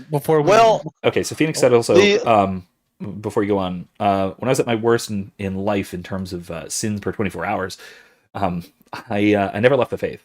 I just said, just because I'm a screw up doesn't mean that the church is wrong about anything. Yeah, well, that's a display of faith and of moral courage on your part. So good for you, Adam. You were gonna say something perhaps important. Oh, I was gonna say the Michael verse is not the verse that I want to rant about. I honestly don't know when it's gonna show up, but I have a feeling it's gonna show up soon. So all right, let's go. Prophet was working with immigrant and migrant communities, people who now I guess Christians fucking hate, but doing things that strove after a sense of social justice. Okay, really quickly, this is the second time. At-home well poisoning. No, it's worse than that. This is the second time he's basically just shot himself in the foot because he said something that was directly contradicted by the Pope within like hours of the video being released. Do you remember the last time when he did exactly the same thing? And he's like, well, the current Pope is getting really super progressive and stuff, and he's really cool about like LGBT stuff. And then he had to go back and edit the video before it was released because the Pope was basically just said, stop being such a faggot. And if I mean literally. He just said it in Italian, so it was like what, faggottoni or something? Something like that. Sure, why not? I don't speak Italian. I can understand enough of it. Faggottoni. Faggot. And then and in this case, he says, well, Christians hate immigrants, right? The Pope just reiterated that despite any border policies or anything, we have to still be kind to refugees and that we have to accept the refugees. Right. All of that, right? He just went on a Yeah. whole big thing about this. So It's another one of love those it weird when this instances happens. where I had to defend the Pope because everyone's like, "Oh, Pope thinks borders are bad." I'm like, "No, That's he not just what he said you said. have to treat them." Yeah, like Yeah. no, he didn't say you can't kick them out of your country. You just have to be kind of nice about it. Which, yeah, 100%. Okay, Like, so- unless there's some that we should kindly be deported to the bottom of the Marianas Trench with a millstone around their neck. Or yeah, But- there's a lot of those. Uh-huh. But most of them, we can just kindly deport them back to their own Mostly home. politicians, Here's some food, really, here's some but- rice, get out. Yeah. Catholic Phoenix said, Yeah. I just tell people that I'm an anarcho-distributist. Nobody knows what that even means, so nobody can stereotype me. I know what it means, and I think it's a little bit dumb, but at least respectable. At least Let me put it this way. we can have an honest conversation. I have two issues with distributism, very briefly. One is the coercion necessary to make it work. And two is the universalization of a particular preference for independence rather than interdependence. And it's that part that I think you might still be susceptible to with anarcho-distributism. Essentially, what if I like being a wagee? What then? Right? Like, there is a security involved in wage labor that is not present for ownership of small business ownership or ownership of all the means of production, that sort of thing. And I think that you have to have the availability of both options, multiple options, both for practical economic reasons and then also just because people want different levels of risk and different levels of investment. Anyway, that's my very, very brief point about distributism. Brief as I can possibly make it. Sorry, I'm not saying that I. Yeah, so for Catholic Phoenix, I'm not saying that you're straight up wrong about this. I don't think that even anarcho-distributism is universally applicable for reasons stated above. Anyway, let's keep going This here. isn't really connected with me, And then I started reading some theology that got at similar stuff. There's a theologian some of you might have heard of. He was from Duke University. Name is Stanley Hauerwas. Once I gave a paper, and he was the chair of the paper, and he clipped his nails under the table as I gave an academic paper. That wasn't at all weird. That wasn't weird at all. But this is from one of his books. He says, social order bent on producing wealth as... Okay, that's poisoning the well. That's absolutely poisoning the well. Let's go on. Sorry. Academics are weird. Get used to it. Oh, that's unfortunate. Pause. Yeah. Anyway, let's move on. Academics are weird. Get used to it. You should know this. Yep. But this is from one of his books. He says, social order bent on producing wealth as an end in itself cannot avoid the creation of a people whose souls are superficial and whose daily life is captured by sentimentalities. And he's someone who's not a Marxist or a communist or something, but a Christian theologian who taught at the Duke University Seminary or whatever, who put a lot of emphasis on the notion that the politicization of Christianity that we saw in America wasn't theologically valid, right? And in another text, he says, never think you need to protect God, because anytime you think you need to protect God, you can be sure you're worshiping an idol. And it's like, whoa, so much of American political and cultural life, especially evangelicalism, is like, protect God. We got to be God's bouncers. And it's like, guys, he doesn't need you. If you're one of those people watching this, if you're someone who thinks you need to protect God with legislation, you really think some cosmic entity who's all-knowing and all-powerful, created the cosmos, needs you, a guy in a county outside of Wichita, to pass legislation to make sure the kids can't read a book that you decided is a bad book? I have thoughts on this. Go for it. I have some too. We'll see if you say them first. My thought is that, yes, God is omnipotent, but sometimes his will is worked through human beings.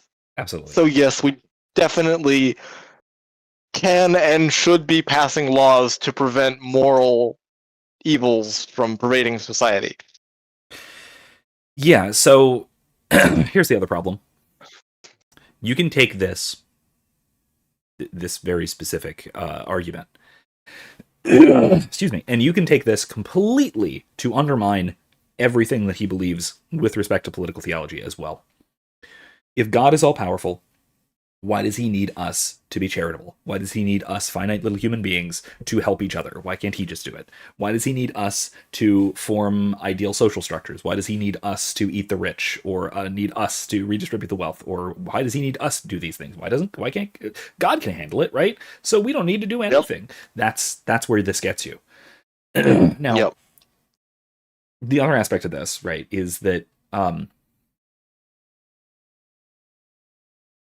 I think defend God here, even in Hauerwas, even in the original text, is vague in a way that can be weaponized, which is a really common tactic. Right. So if by defend God we mean apologize for Christianity in the sense of like provide arguments, then that's ridiculous because Scripture tells us specifically to do that. If by defend God you mean pass laws that enact or enforce moral precepts, you can have arguments about that, but you better be willing to go full anarchist because if you're not, then I'm going to beat you on this one.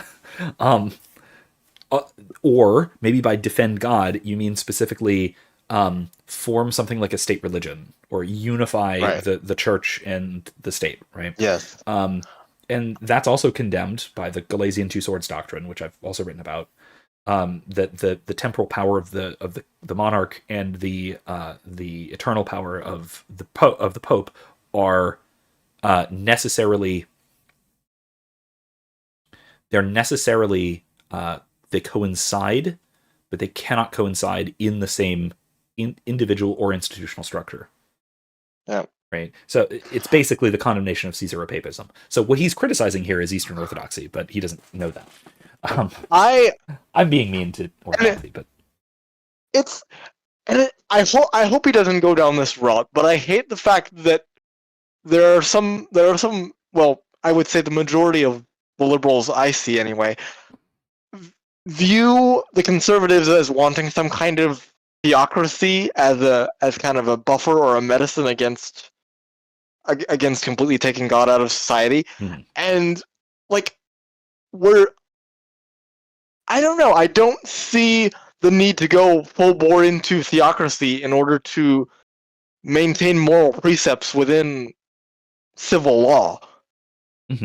It's just it doesn't necessarily follow that in order to have a civil society we need to have a theocracy. It just doesn't follow. Right.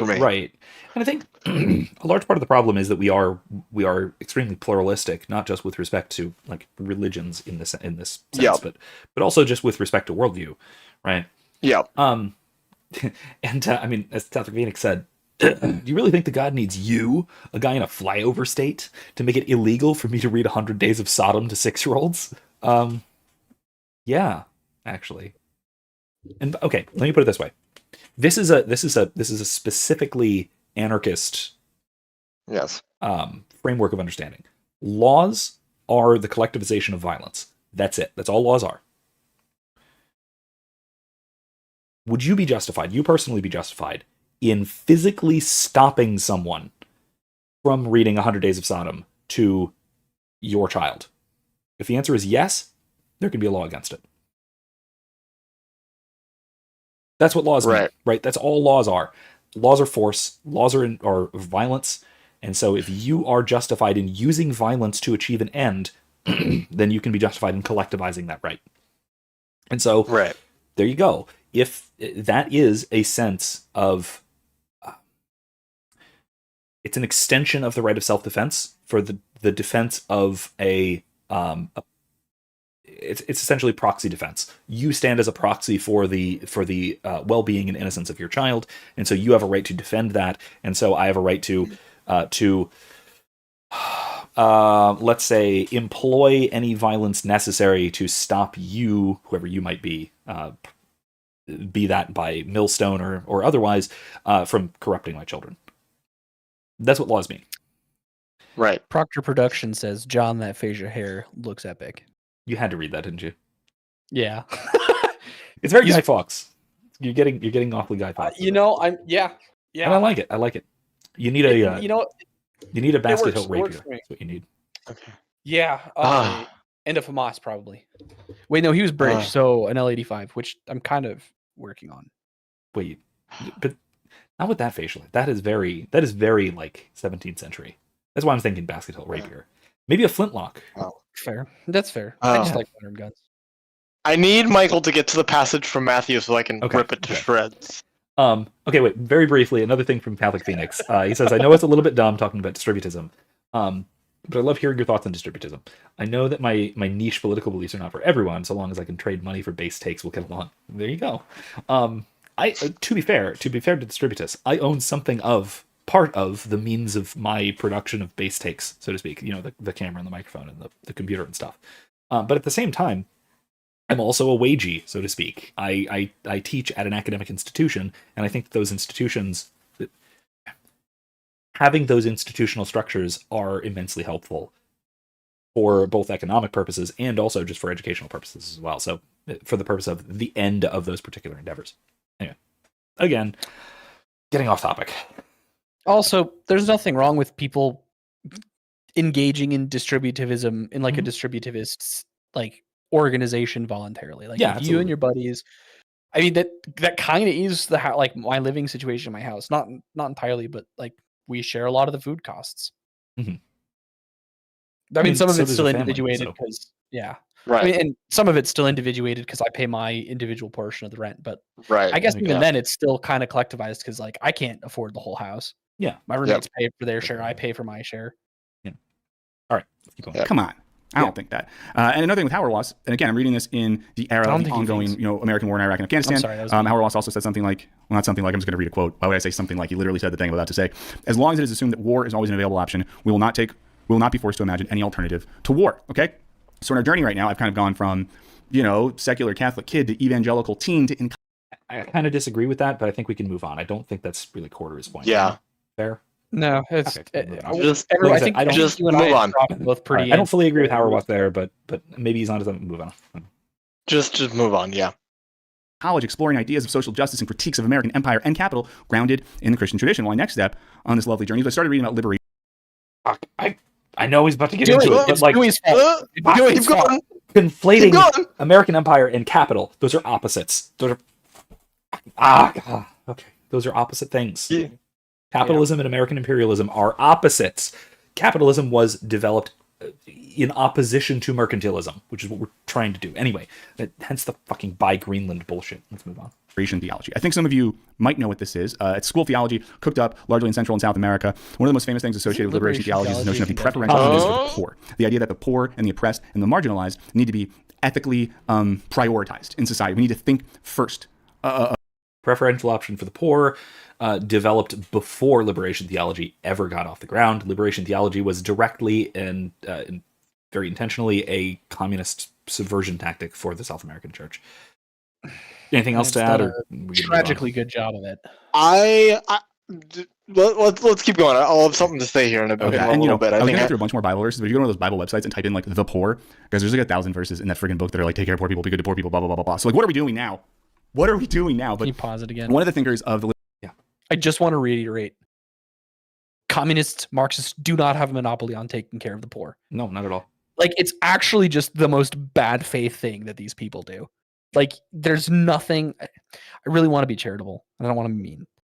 But like, if your default assumption is that only your ideology takes care of the poor, you're the bad person. Mm-hmm. You don't have that monopoly. You don't get to sit here and lecture from on high like, I'm a communist, I take care of the poor. No, you don't. Again, even if they did, of my money away than you do. Even if they did, your point would still stand. Like, even if communists were known somehow for extreme acts of charity. Okay. So what? Okay. Like, that's not the point. The point is that isn't the only way of taking care of the poor. Even if it were, counterfactually, an effective way of doing it, it's not. But even if it were, that doesn't matter. Like, trying to take that moral high ground, to your point, is I mean, it's bad faith. It's poisoning the well. It's unethical in and of itself. So yeah, fair enough. Nigel's criticizing. I actually kind of agree with him there. I hadn't noticed that, and I hate you for pointing that out. Really not taking his camera set up with the camera visible in the mirror behind him. Yeah, that's kind of tacky. But I had not noticed that, and now I'm mad. Thanks. It's not substantive, so I don't really care. It's bad. I mean, it's somewhat more professional than mine. Like, that's my door. That's some cardboard I'm going to paint a rifle on. Hold on. Wait, there you go. That's a fan I need to throw away, and that's my work lap. I've developed a habit of putting things like my thumbnail in the background as my head disappears, and having my cartoon avatar in my background, stuff like that. I also could. Ooh, should I turn on eye contact? No, you should not. All right, I won't. I don't know. I don't know what that does. So. Oh, you don't? I'll do it for a Okay, minute, and you'll notice it. Here, hold up. Hold on. It's alarming, and I really There we go. dislike it. Anyway, here we go. Let's You there, you'll see it now. You'll see it. pop yourself big on the stream. I don't know if I can. Oh yeah, there we go. Proctor Productions says, yeah, that thumbnail background is epic. Yeah, that's what I told him. I'm not looking at the camera right now, but it wants me to. It's I dislike it. It's really funny when like your eyes start I'm gonna turn it going off over your because eyebrows. it's also sucking CPU. So Okay. all right. Anyway, moving on. All right, let's keep going.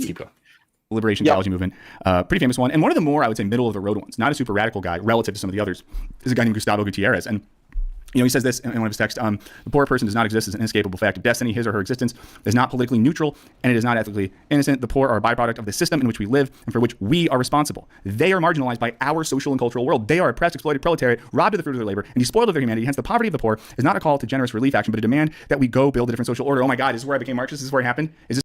Yes, because the poor will always be with you. You forgot that part. Also, was it Thomas Sowell? Was it? Who said that was it that the question of why is there poverty is nonsensical? Poverty is the default state. What we have to actually ask is, why is there prosperity? Was that Thomas Sowell? It's from that school of thought. It's going to be him or Milton or Hayek. Yeah, it's neoclassical Chicago school, but yeah, that's that's like, that's the real thing. Like, no, what do you have as a baby? Literally nothing. You're a baby. All you have is wah wah. Give me mommy milk, right? Augustine said that. Precisely like that too. Do you want me to get the book? I'll get the fucking book. Hold on. Let me pull out my copy of the Confessions because You're gonna have to clip this. Hold bro. on a second.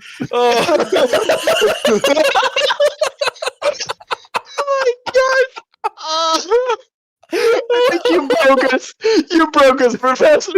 Oh gosh. No, Adam, you broke. I'm not me even because kidding though. I'm not. You think I'm joking? Hold on.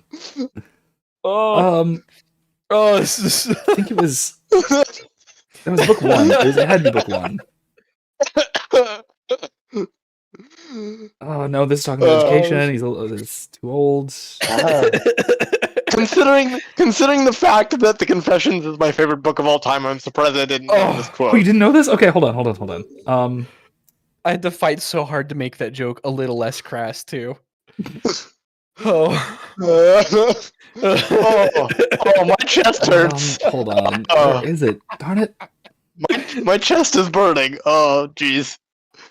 Gotta laugh more. Gotta exercise that laugh muscle. That's a rookie mistake. Oh, I can't find the passage. It's right here. I know it's right here.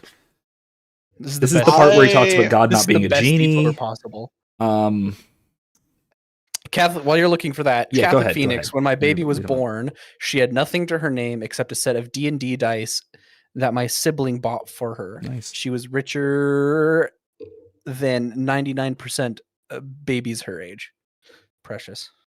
Okay, here it is. Catholic Phoenix, okay. Do you play D&D with Professor's crew? No, but I will say this video is not technically sponsored by, but might as well be, by my wife, who is a professional DM. She runs D&D games, so if you are interested at all, let her know in Discord. She's looking at opening up a couple of new games, so if you are interested in playing D&D, she does that. So anyway, I had to say that. I had to bring that in. DMing's hard. I respect Erica for doing that. I tried once and everything. I mean, it wasn't Dungeons and Dragons. It was like a friend's like purpose-built one-shot campaign RPG system, and I did a DM into it. It was hard, dude. It's hard. I respect. Here it is. There's two different passages. It's in chapter 7 and 8 of book 1. Here we go. So he says, I'm quoting from the Rex Warner translation. I don't have the Williams translation on me. I wish I did. It's much better. So that's my recommendation. All right. So he says, all this is well known, and mothers and nurses. Okay, wait. I myself have seen and known a baby who was envious. It could not yet speak, but it turned pale and looked bitterly at another baby sharing its milk. All this is well known, and mothers and nurses say that they have various ways and means of dealing satisfactorily with these things. But can one really describe as innocence the conduct of one who, when there is a fountain of milk flowing richly and abundantly, will not allow another child to have his share of it, even though this other child is in the greatest need, and indeed at this stage depends entirely on this nourishment to keep alive? As it is, we put up kindly enough with this behavior, not because there is nothing wrong with it or nothing much wrong, but because it will disappear as the child grows older. This is his argument for original sin, by the way. He would have observed the same envy if he had observed the husband too. Just saying.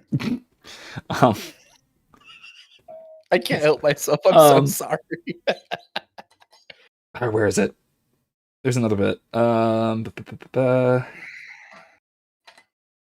Okay, this is how I can. So he's talking about when he grew up a little bit, when he was a young child. He says, "This is how I can remember it, and since then I have observed how I learned to speak. It was not that my elders provided me with words by some set method of teaching, as they did later on when it comes to learning my lessons. No, I learned to speak myself by the use of that mind which you, God, gave me. By making all sorts of cries and noises, all sorts of movements of my limbs, I desired to express my inner feelings so that people would do what I wanted. But I was incapable of expressing everything I desired to express, and I was incapable of making everyone understand. Then I turned things over in my memory. When other people gave me a particular name to some object, and as they spoke, turned towards this object, I saw and grasped the fact that the sound they uttered was the name given to that object with which they wished to indicate. That this meant this object and no other was clear, blah, blah, blah, blah, blah." Basically, he's saying that I, as a child, was so mired in original sin that the entire reason I learned to talk was to tell people that I wanted things. And he's not wrong. No, it's not. Proctor Productions says, "Wow, that's profoundly interesting. He's out here 2010's Facebook vague posting." Cool. Thanks, Bob. I'm assuming he's talking about. I hope that's bit from Augustine. Not sarcastic. But yeah, no, Augustine basically. No, I know he's being sincere. I'm teasing him because we're friends.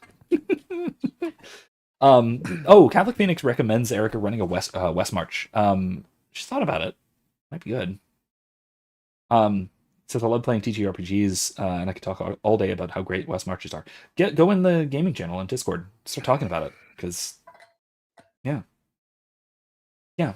I think she was thinking about joining one as a player, but running one might be good. But yeah, no, that anyway. Is West Marches, is that a D&D thing? So it's essentially a drop in, drop out kind of long running campaign where very short version, there's a running campaign and the players rotate in and out. It's whoever can make it to whatever session is the party that goes out on the campaign. Usually it involves like you're a mercenary company, or you're an adventurers guild, or you're a large group and only a smaller group of you go out on individual adventures. So this week it's the people who can show up go on this adventure. And when they can't show up, then it's this other group that goes on this other adventure. It's that kind of thing. Proctor Productions clarified the Augustine quote, LMAO. Good. I figured it was the first Augustine quote. I just needed it's fantastic. Close that a little bit. There we go. All right, let's keep going so we can actually get to this biblical passage. He seems shocked. We're 8 minutes. Is this the moment that the minutes? is this what did it? Yes, 111 minutes into the stream. What was it, Adam? Oh, so I did a little looking ahead just to see where the quote was. It's not a biblical quote. It's a quote from Marx himself that I want to rant about. I see it. All right, let's keep going. Because look at what he's saying here, right? Like, now basic like early Marx, your brain's already going like, wait. But look what he says. The last line: "The poverty of the poor is not a call to generous relief action. It's not a call to do your good charity stuff and do your nonprofit stuff and once a week do whatever, but a demand that we go and build a different social order." And this hit me hard, folks. This type of thinking, because like so many of the responses I saw in American liberal politics, American evangelical. So this is why Marxists don't actually do charity. They have this excuse. Anyway, in Christianity to some of the horrors happening in the world were basically just like, oh god, okay, I'm muting. Okay. Go from homemade recipe. Yeah, you don't get to advertise on my channel. How do I turn this off? How do I mute it on here? Band-Aids. And I'm not talking about the Band-Aids that Nelly wore under his eyes. Those were very cool. Oh yeah, I missed the skip button because I was trying to mute. I don't think it lets you. Rat bastards. Moving on. And Nelly was also popping off around this time. If I had a video editor, I would put a Nelly clip in right here. So, this is the point as well where I want to make these videos better at some point. I'm going to do a Patreon thing, which I feel really weird about. But if you want to see me have video clips of Nelly in these things, consider joining so I can afford that. Because now I can. If you want me to put a video clip of Nelly in here, too fucking bad. But you should donate anyway, right over there. I'm not doing that, but I will accept your money, and I will continue doing these kinds of reaction contents. Anyway, I'm not. First of all, I don't know who Nelly is. 2, I assume it's bad. 3, it'll probably get me copyright struck. So why would I do that? Anyway, that's also what editors are supposed to be for, to put in stuff that won't get you copyright struck. I do that myself, but... Oh, speaking of which, sorry, small plug. I also have another video coming out, probably Monday, on a completely, could not be more unrelated topic. That is I, Jedi, that Star Wars book. Another one I very highly recommend. Anyway, what brought this to mind was talking about copyrighted music, because man, it's hard to find Star Wars related music that will get through the copyright screen. Anyway, I did, so it's coming. Moving on.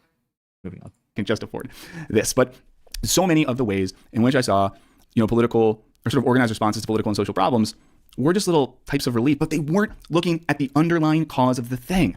They weren't criticizing elements of, we could say political economy, economic infrastructure, political infrastructure that create these conditions. A lot of people who are Christian, I think well-intentioned, were like, we should take care of the poor. But the liberation theologians were like, you shouldn't just take care of the poor. You got to ask why people are poor. Why are people oppressed? Why do these conditions exist in the first place? Oh, boy. Original sin.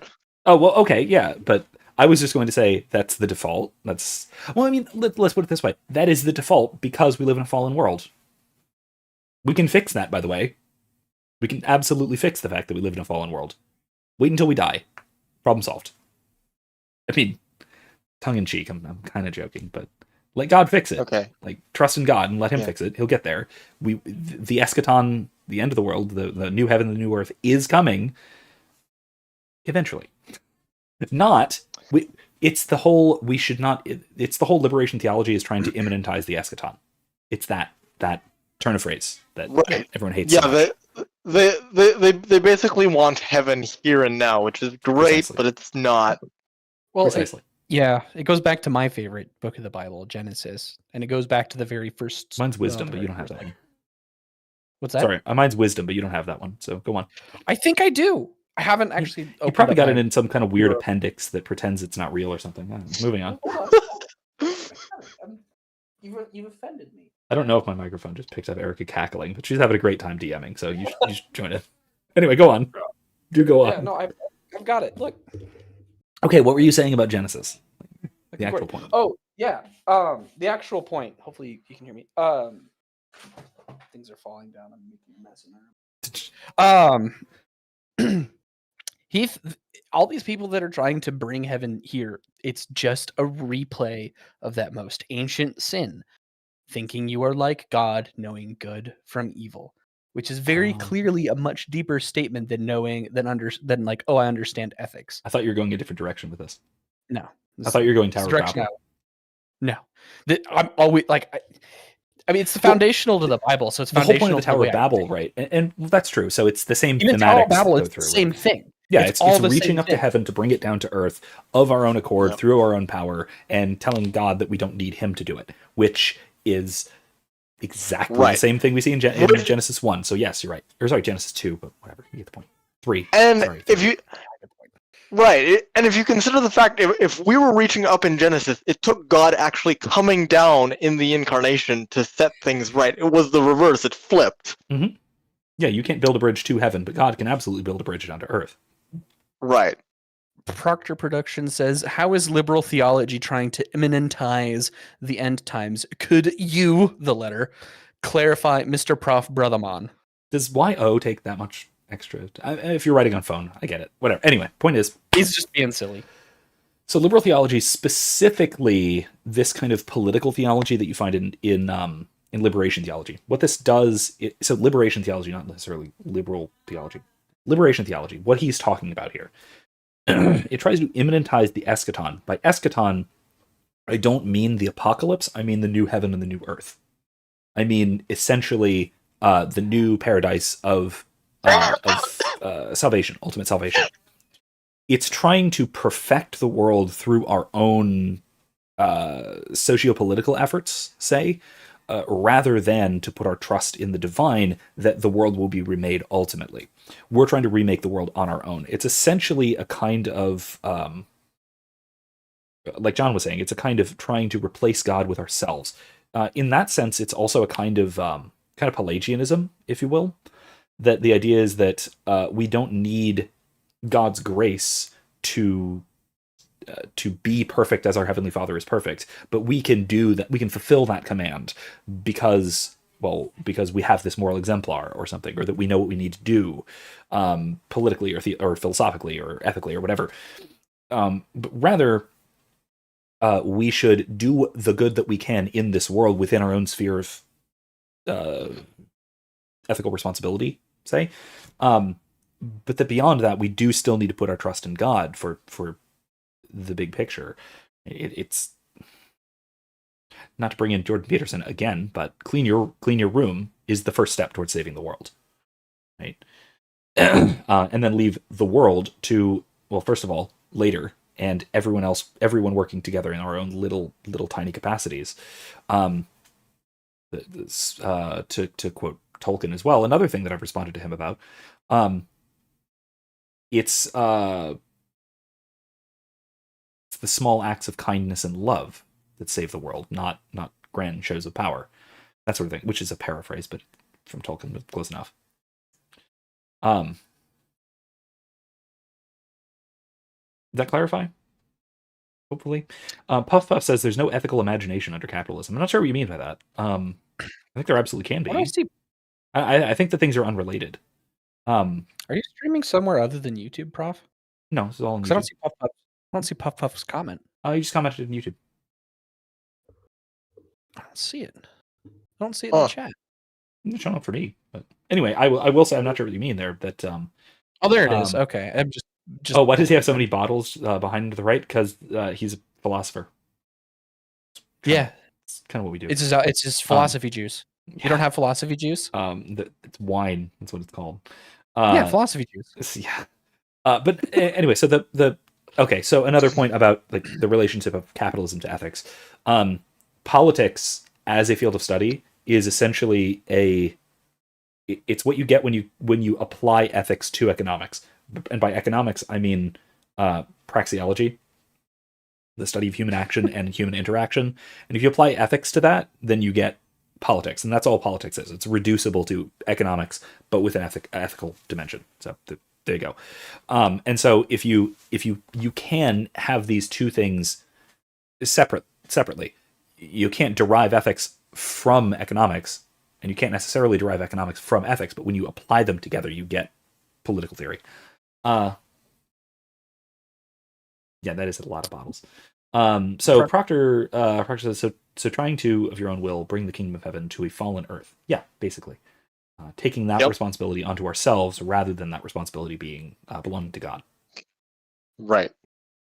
We can't do God's job for him as much as we like to think we can. Right. We have to take part in God's will, and it's the part that he dictates for us, not trying to do the whole job. Exactly. It's cooperation with grace, not hijacking the grace or replacing grace, which it often turns into. Yes. Right. All right, moving on. Boy, I hope you guys are having a good one. I'm having a good one. So, next step on our journey here, of course, would be something like Marx himself. This is the quote. I'm sure many of you have seen this one before. It's from his critique of Hegel's philosophy of right, or the introduction to Hegel's philosophy of right, 1843, I'm pretty sure. Marx writes this: religious suffering is... I've not actually read this, so let's go. One and the same time, the expression of real suffering and a protest against real suffering. Let me stop right there. Okay. I really intro Marx. Karl Marx, German philosopher and political economist from the 19th century, steeped in the works of Hegel and Feuerbach and a lot of the debates of his time. Someone who never killed millions of people. He didn't do that. But someone who's definitely not a Christian, right? Someone who's not a deeply religious thinker. And you know right now why a lot of people who are Christian hate Marx, or why a lot of reactionaries tell us that his work is incompatible with Christianity. It's because he called religion the opiate of the masses. And what we've seen these days, and this is... No, that's not why. I have thoughts, but I'll let him finish. So I'll address this particularly briefly. That is not why Marx's thought is incompatible with Christianity. It's I will take my thought directly from Quadragesimo Anno, the papal encyclical, which explicitly condemns Marxism. It is because of the collectivization of individuals into society rather than into persons. On the Marxian mode of analysis, we, meaning individual persons, are merely components of a larger whole rather than being intrinsically valuable bearers of the Imago Dei in our own right. He dismisses the importance and the significance of the individual in favor of these collective entities which don't have existence, which really don't have existence on their own, and even what existence they do have is only derivative from the creatures which do bear the Imago Dei. So it's a moral inversion. That's the real problem with Marxism. It's not like because he was mean about religion. Like Friedrich Nietzsche was really, really mean about religion, and he's never been explicitly condemned in a papal encyclical like Marx was. Anyway, I never knew Marx was explicitly condemned in a papal encyclical. So Quadragesimo Anno. So it's the second major text of what's known as Catholic social teaching, and it's very explicitly and directly condemned. Which, by the way, capitalism isn't. A lot of people like to pretend it is, but it's not. Free enterprise is elements of what Marx called capitalism have been condemned, but that's not as we've talked about already. That's not the same thing. Anyway, moving on. Did I have a rant? Oh yeah, go ahead. I'm gonna let him finish his thought first, and then I definitely have a rant. All right, feel free to tell the pause at any point, or just shout. That's kind of why I'm making this video, to be honest. I should have said this at the beginning, but I'm not being careful here. We're just improvising. Is words like Marx and communism are used as threats against America, democracy, freedom, children, your kids' genitals, or whatever. And there's sort of this built-in idea to a lot of the discourse. Look at the history of all communism. All self-identified communists. Maybe it's not. Whatever. I don't want to get self-identified communists are a direct threat to your children's genitals. 100% on board. Got it. Yep. Look at the history of every movement that is self-identified as communist or Marxist in some capacity. Mm-hmm. All of it is filled with butchery and barbarism of the worst kinds, like the kinds that make the freaking mid-century Germans blush. World War II bad guys. Yeah.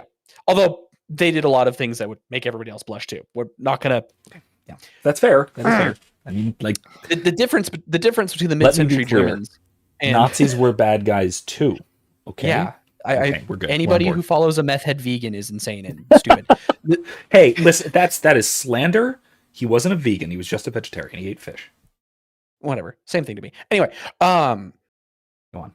The difference between mid-century Germans and every single communist revolution is the mid-century Germans kind of tried to hide it. Like, yeah, this is kind of ugly. Let's at least keep this out of sight. So Stalin did too. That's fair. He did too. But they didn't. I don't some think of the later communists did not. Like Pol Pot didn't try to hide anything. Mao with the Great Leap Forward didn't try to hide anything. The only thing that Mao wound up trying to hide was the suppression of dissidents, and that was only in like population centers. He was perfectly proud of the Great Leap Forward. So you're right. Stalin did specifically try and hide things from the West, but that was for strategic Cold War purposes. So. Yeah, probably because he wouldn't have gotten Lend-Lease, which he desperately needed. Yes. Yeah. Good point. Like this is another frustrating thing about Marxists is they're like, oh, we won World War II. We beat the Allies to Berlin. It's like, yeah, but you did it with our stuff. And you did it with you couldn't have done it without our stuff. Hordes of dead bodies too. Yeah. Like Catholic Phoenix says the papacy, quote, why haven't we condemned Nietzsche? We got bored reading it, so we can't fairly declare it to be cringe yet. That's mean. Hey, that is mean. Okay, listen. It's mean but justified. Nietzsche is not... Okay. I have to defend Nietzsche. Because no one else will. Wow. Okay, whoa. Easy. Hell froze over twice today. Easy. Nietzsche does two things really well. One, he shows what the world absent Christianity is going to be like. You cannot deny that he's right. Two, historiography. He's a brilliant writer of intellectual history. Like, read any of his histories of classical thought. He's actually really insightful with respect to like Plato. He's a great Plato scholar. So he does those things right. I'll believe it when I read it, Professor. I mean, I don't know if I can earnestly recommend it unless you're a specialist. Which, don't be. But don't be a specialist in 19th century thought on the ancient Greeks. But if you are, and I know people who are, he's actually got some good insights. The problem I have with recommending his insights on his writing on the ancient Greeks is that a lot of what he said is now essentially just mainstream academia with respect to the classics, and so it's not like it's breaking new ground for anybody today. So I don't necessarily recommend him, but he got some good stuff. Anyway, sorry, I have to defend Nietzsche at least a little bit. He got a lot wrong. Don't get me wrong. He was. It's okay. Proctor Productions is doing the same thing in chat. He said, learned recently that Nietzsche was far more critical of Reformed theology. Okay, kind of based. Mostly just because, I'll say mostly just because he was more familiar with it. That's what he grew up with. Fair. Then Catholicism, he actually attributed the progress made in science to the Catholic Church. And then then Proctor Productions also says Jordan Peterson defends Nietzsche quite a bit, but Jordan Peterson's a nerd. He's also got some really wonky theological ideas too, so not necessarily surprising. But yeah, no, it's there's stuff to defend with Nietzsche. I'll say that. And I will say that he's one of those guys who's a better historian than a philosopher, but he's better known for his philosophy, which is a shame. Hot take for an anarcho-capitalist, but Hans Hermann Hoppe is another example like that. Hoppe is much better on history than he is on ethics or economics or philosophy or economics. Like his argumentation ethics thing it has serious flaws. But his study of medieval history is brilliantly insightful. Hoppe's another one like this. So there are a lot of these people who are known as philosophers, but because they're kind of polyglots, they're much better in another field. History is usually where they're much better. Anyway, yeah, that's a point, I guess. Anyway, let's go. In America, things like Marxism, communism, socialism are antithetical to the tenets of Christianity, Christian theology, or religion more generally. Now, I think that's BS, and I think everything we've looked at thus far kind of proves that to an extent, or at least leads us that direction. But, I was, in my own journey of this stuff, was wondering, like, wow, why are so many of these theological figures speaking kindly, or at least not aggressively, about someone like Karl Marx? And it's because Marx has the same fundamental sort of analytic aim here as someone like Gutierrez. So we go back to Gutierrez, who says, we got to demand we go out and build a different social order. Marx says religious suffering is at one and the same time the expression of real suffering and a protest against real suffering. Religion is the sigh of the oppressed creature, the heart of the heartless world, and the soul of soulless conditions. It is the opium of the people. And when he says it's the opium of the people, listen, the reason people do drugs, or especially opiates and stuff like that, I mean, there's a lot, but one is like they're miserable. They're hopeless. Look at the areas in the United States of America where opiate addiction is the highest, and put that over a map of poverty and economic despair and all that sort of stuff. When life sucks and there's not a lot of meaning or hope, you turn to these things. So Marx's point isn't that religion is like heroin and that's bad. His point is that religion is a thing like an opiate that people rely on when the misery of their material existence gives them nothing to hope for. So religion introduces some transcendental. Stop. Okay, this is where my rant kicked in here, because I actually skimmed through the rest of the video, and this is where I paused and just rolled my eyes until they fell into the back of my skull. But so this idea that religion is just kind of this metaphysical coping mechanism for the stupidness and the anger about life, it's just so soul-sucking. It's like, of course you believe that. You get this repeated by the new atheists a lot too. I mean, again, of course you would believe that because you have no personal metaphysical connection to the divine. If everything is reduced down to ethics, like we've been saying, and there's no sort of relationship to an actual being as a being, then of course it's just a giant security blanket, because that's all you view theology as.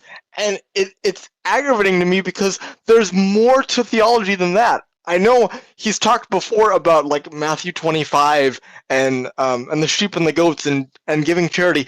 That's part of the greatest commandment, but that's the second part. There's a part that comes before that that's even more important than giving to the poor and all this liberation theology and stuff. We have to have our priorities in order if we're actually going to live like a holy, well-ordered life. So Right. that's my whole rant on the issue. There's got to be a lot of there has to be some steps before the ethics, right, in order to truly understand Christianity, which I don't think Michael is understanding. And if he does, and if he does, and he's just ignoring it, well, then he really doesn't understand Christianity as much as he thinks he does. I tend to suspect he doesn't understand it, not that he's avoiding it. Just again, based on the history that he laid out, that sort of thing. Now, I'll say Proctor asked a good question because it's actually kind of related to what we're talking about.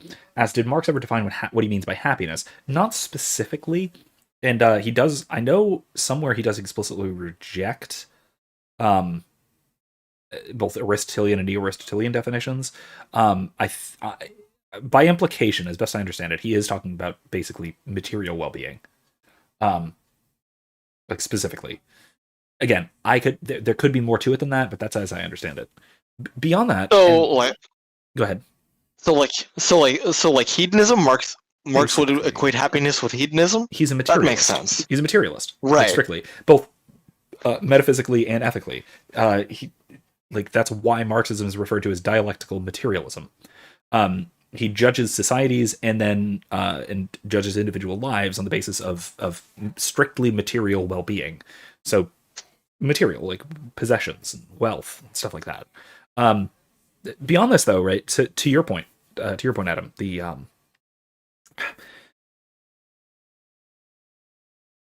part of the issue with I lost it. To summarize my main point, if you reduce religion to just a bunch of rules without any sort of personal element to it, any sort of relational element to it, your religion is going to be very lopsided. Right. Okay, yeah. So when you were talking about, especially the greatest commandment, right? This lack of ordering to the divine, and rather a kind of ordering strictly to love of neighbor, it like I was saying before, it misses. First of all, it drops the foundation out from under it. Right. Yep. There was something else I wanted to. I want to go back and re-listen to his rant briefly about Marx, because there was something else I wanted to say about this, and it slipped my mind because you took it in a slightly different direction, which a good direction. But let me see here. Put that over a map of poverty and economic despair and all sort of stuff. Got it. Okay, cool. So he's talking about Marx's idea of religion being the opiate of the masses, and it being this kind of it just being a coping mechanism, right? That whole thing. That entirely depends on the metaphysical question. Is it true? Is it correct or not? Right? Because either religion is the opiate that allows us to cope with material suffering, or material well-being is the opiate that allows us to deal with atheism and spiritual deprivation. Bingo. Either can be true, Professor. but one of them has to be. Right. So which is first of all, which is true, right? Is theology correct? But then also, which is the greater kind of suffering? And I think that what we observe today is that material well-being, and especially the striving for material well-being, serves as a kind of opiate in the sort of anesthetic sense, the kind that Marx is talking about, as a way of tamping down the existential dread that we experience from our sort of cultural atheism, right? Mm-hmm. The fact that we don't have a spiritually directed, well-ordered notion of what we are for, what we are aiming towards. We don't have a teleological framework for our that goes beyond mere materiality. We have to sort of band-aid over that with pursuit of material well-being. Because if you're, if you're riding a jet ski on Malibu Beach and it's not on fire, you can ignore the fact that you're going to die someday and you don't know what comes after that, and you have no relationship with the divine, and that you can ignore that kind of dread. But if you exist in poverty, if you don't have the kind of wealth that lets you distract yourself, you have to confront the reality of the end of your life. Yep. You have to confront the reality of the spiritual realm, and so yeah, sure, there is this correspondence between material poverty and religiosity. I don't know the statistics for that, but I wouldn't be surprised at all. But that's because the material poverty draws things into greater relief, that you can see the importance of spirituality in a way that you can afford to ignore if you're wealthy. And this goes back to the whole Matthew 19 thing, right? That the wealthy can blind themselves to the significance of these of the religion, broadly speaking, because they have this other opiate, which is wealth. He's also just making the assumption that that you can just map out drug abuse with poverty, right? Which you can't necessarily. They're not synonymous. Soule's book, Economic Facts and Fallacies, specifically the chapter on urbanization, urban myths and fallacies. Yeah, there are plenty of low crime. There are plenty of low crime, low income areas. They exist. Right. They're all over the country. And it's just that you don't know about them because one, they tend not to stay low income for very long because there's not a lot of bad things going on to destroy the wealth that's being produced there. So they tend not to stay low income for very long. But also just because because those areas tend to be low crime, you don't know about them. They're not going to pop up on a news station because nobody cares. The inverse is true too, right? It's not a matter of poor people do drugs and rich people don't. It's just that poor people and rich people do different drugs. That's true too. Sure, you're not going to find like cocaine as being a major thing in like the inner city or in among the Appalachia. But you'll find meth, right? It's a huge. I mean, there's a difference there, but it's all of it is. It's still opiates. Speaking, sure. And there's other things too, like California. It's kind of hard to call. Like California is one of the highest GDPs in the world. Weed stoner land, man. Yeah, but it's got one of the highest GDPs in the world. It is one of the wealthiest economies global. It's kind of crazy to say because it's like one of 50 states, and it's in the entire bankrupt. United States. Yeah, truly.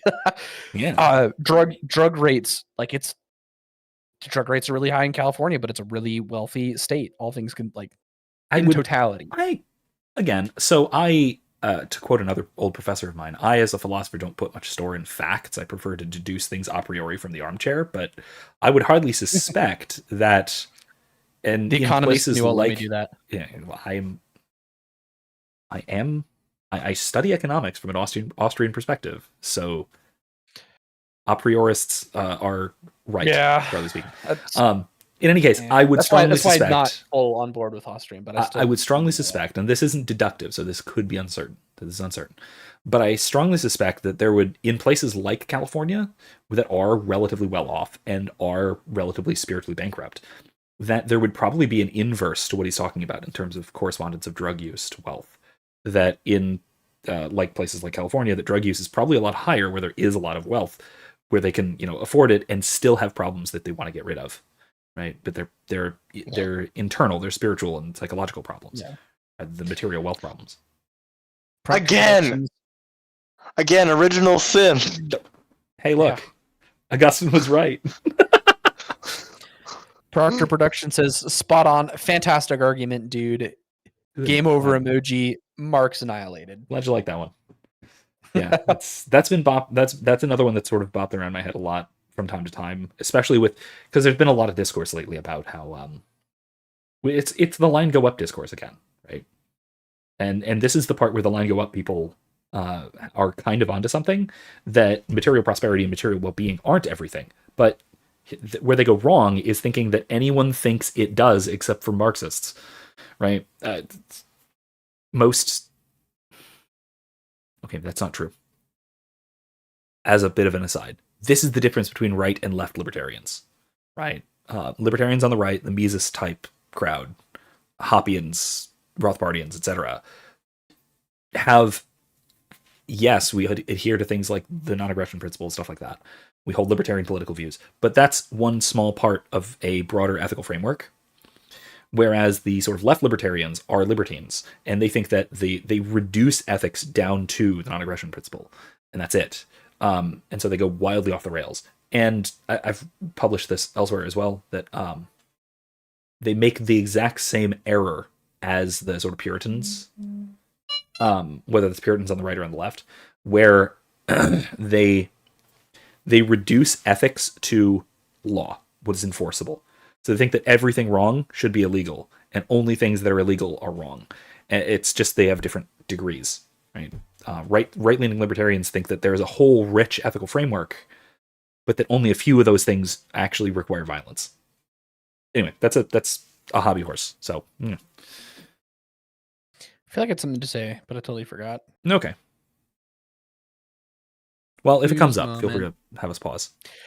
I was just going to explain the original intended use of the line go up meme, and that's because progressives will be like, well, we have to import 1 billion Bomalians because look, line go up. Right. But, and so when and the idea is that they're ignoring all of the ways that line go down. Right. Right. Like, okay, yeah, you import 1 billion Bomalians and your GDP goes up, but like your GDP per capita, which is a better measure of material well-being for a whole nation, goes down dramatically. That's the intended use of the line go up meme. But I think a lot of people, it got to the wrong people that didn't fully understand it. And now they just go, but line go up. And then they use that to dismiss whatever everyone says. Right. Yeah. It has become a way of right-wingers, of the dumber right-wingers, of dismissing economic concerns. But you're right. Yeah. Originally, it was a concern about holism rather than about specifics. All right. Let's keep going, because I'm sure he's going to say something else dumb. Existence that maybe gives them something, to avoid tapping out or whatever. You know what I mean? So Marx goes on to say the abolition of religion as the illusory happiness of the people is the demand for their real happiness. So he's not some friggin' edgelord who's just like, filleted Richard Dawkins or something like that. Richard Dawkins is the worst, by the way. But he's saying that religion is an illusory happiness. It's less than. Wait, hold on. I have to wonder if he's saying that because Richard Dawkins has recently become like anti-woke. Probably. I think he's become Islamophobic, which right. Well, he always was. No, he always was. Islam has always been like his number one target. He's hated Islam more than Christianity since 9/11. Like I said, the new atheists were rabidly Islamophobic. If you're going to use the sort of broad term as disagreeing with Islam. Not afraid of Muslims. Muslims should be afraid of me. Okay. Wow. Looks like we got badass over here. Hey, look, all I'm saying is we're retaking Jerusalem. Okay, I'm on board. Let's do it. Or was I? Okay, so this, by the way, this quote right here, this calling religion illusory happiness and wanting to replace it with what he calls real happiness, is exactly what I was just saying. Right? It's exactly that inversion. It's begging the question about which one is correct. Which, by the way, C.S. Lewis pointed out in his essay called Bulverism. I need to read more Lewis essays. I will send it to you. It's I'll send it to you. It's great. I'll put a link to it, in fact, somewhere. Where he points out that this Marxian tactic of saying, well, your ideas are just tainted by wanting them to be true. But it skips over any argument for them being false. It's just a way of begging the question. Because that's what this is doing, right? It's begging the question of the truth of Christianity or the falsity of Christianity and assuming it's false so that he can then sort of psychologize and say, well, here's why people believe it anyway. To have this illusory happiness instead of what he calls real happiness, which is material prosperity. Yeah, all of it just assumes materialism. Yeah, you which is the other direction though too. That's it. That's the point I was making. Which is incredibly ironic given that heaven is like the fulfillment of human happiness, so you're never going to be fully satisfied in this life. Sorry. Well, Marx didn't believe that. He thought if you have enough money that you will be, and you can see that in his behavior too. He was always asking people for money. Marx thought he was like God, knowing right from wrong. Yeah. Yeah. Okay. Yeah. I'm endlessly going to come back to that. Yeah. Yep. That's your little intellectual hobby horse. But also, like, he's my intellectual hobby horse. He was also, like, constantly throughout his entire life poor because of his own stupid decisions. Like, he blew through money, mostly other people's money, constantly throughout his entire life. And so, yeah, I can see how somebody like that would think that if only I had unlimited wealth, I would be happy. How much better would the world be if Engels just, like, was a man and just cut him off? Didn't simp for this. Yeah, well, it wasn't just Engels. It was also, like, I think it was, like, Marx's sister or something. Yeah, his family was pretty wealthy, if I remember correctly. Yeah, and he blew most of it. But yeah, no, he's right. It's just insane that anybody takes this unwashed, philandering loser seriously. Like, there are people like, okay, I remember this conversation with a friend a while back. We were talking about somebody we both knew who was a Marxist, and they were saying, like, yeah, he's actually like this kid who's a dysgenic loser drug addict. It's like, yeah, this kid's just like really brilliant. I'm like, no, he's actually I don't know if I can say the R word. Just say R word. Can I say it's fine. I don't know. Yeah. I'm not. I don't know what YouTube rules are anymore. YouTube's mean sometimes, so whatever. Yeah, I'm not monetized, but also, so it like, doesn't matter. But also, we were just saying the F slur a minute ago. So yeah, yeah, but you were talking while I said it, so the robots are probably not going to pick it up. Yeah, that's true. Well, and then I was saying anyway. Yeah, anyway, like, this kid's an actual idiot. Like, he's actually just stupid, and it's like common. There's something about Marxism, and I think it's that it throws around enough technical jargon that people don't know. That it just sounds really smart, and people just, like, kind of assumes, like, oh yeah, I don't know any of that technical jargon. He must be pretty smart. But I actually just think he's an idiot. Like, I don't think he has that many profound insights. There was I forget what the channel's called. I've recommended to you recently. Mentis Wave. That's it. He did a tier chart of all of as many various political ideologies as he could think of, and the bottom tier was not F. It's not like this will get people killed. It was you're 14. Because there are some political ideologies that you will just stop believing on your 15th birthday, or your metaphorical 15th birthday once you realize that you're not the only person in the world, or something like that. So yeah, it's just not that clever. He did not categorize Marxism as you're 14, but you almost could for a lot of people. And a lot of versions of Marxism, you absolutely could. Dude, I was a Marxist when I was 7 because I wanted more Legos. And then I, like, thought about it for 5 seconds and was like, Will, how do I, like, make sure, like, that everybody, like, gets the money, and then, like, the people that make the Legos get the money, and then how do the people that, like, retail the Legos get the money? Yeah. And then I was like, wait a minute, this is way too complicated. The system we have is actually not so bad. I was a namby-pamby fence sitter. About actually, that's not quite true. I was a hardcore imperialist neocon while also being a namby-pamby fence sitter with respect to economic systems. I was like, socialism has some good points, but capitalism's got some good points too. So maybe we should have, like, a mixed economy or something while we bomb the shit out of everybody. Yeah. That was me when I was like 17. So I'm embarrassed by it. Yeah, I'm embarrassed by my teenage politics too. Also, I shouldn't toot my horn so much. I wasn't that clever at 7. I think it was closer to 9. Here's my most politically embarrassing moment. You remember the Ron Paul Rudy Giuliani moment? Mitt Romney. Remember the Ron Paul Rudy Giuliani moment? I didn't. I sat. Well, that was my first election. Okay, I didn't you vote don't remember in the primaries. it, but I'm saying, are you aware of it? Like, you've gone back and seen it, right? I probably have at some point. Okay, I hope so. If not, go everybody. I'm probably going when we're done, after go watch it. It's brilliant. My most embarrassing political moment. I was on Giuliani's side for that one. Oof. Oh, I know, it's really bad. I can't judge because I like to think I would have been a Ron Paul guy in 2012 had I had any idea who he was, but I was too dispensationalist at the time, and I would have heard, he's an anti-Semite, and just dismissed him a priori. No, for me, I was basically an imperialist. But anyway, yeah. Proctor Production says, I'm still hooked on your previous argument relating Marx's obsession with wealth to the parable of the rich man is super interesting. That being material wealthy could potentially prohibit you from having the necessary existential crisis that leads you towards having faith. Yeah. Not the parable of the rich man, Matthew 19:24, the parable of the camel. Okay, yeah. Yeah. Well, it involves a rich man. I know. I figured that was what you're talking about. But yeah, no, I think that's.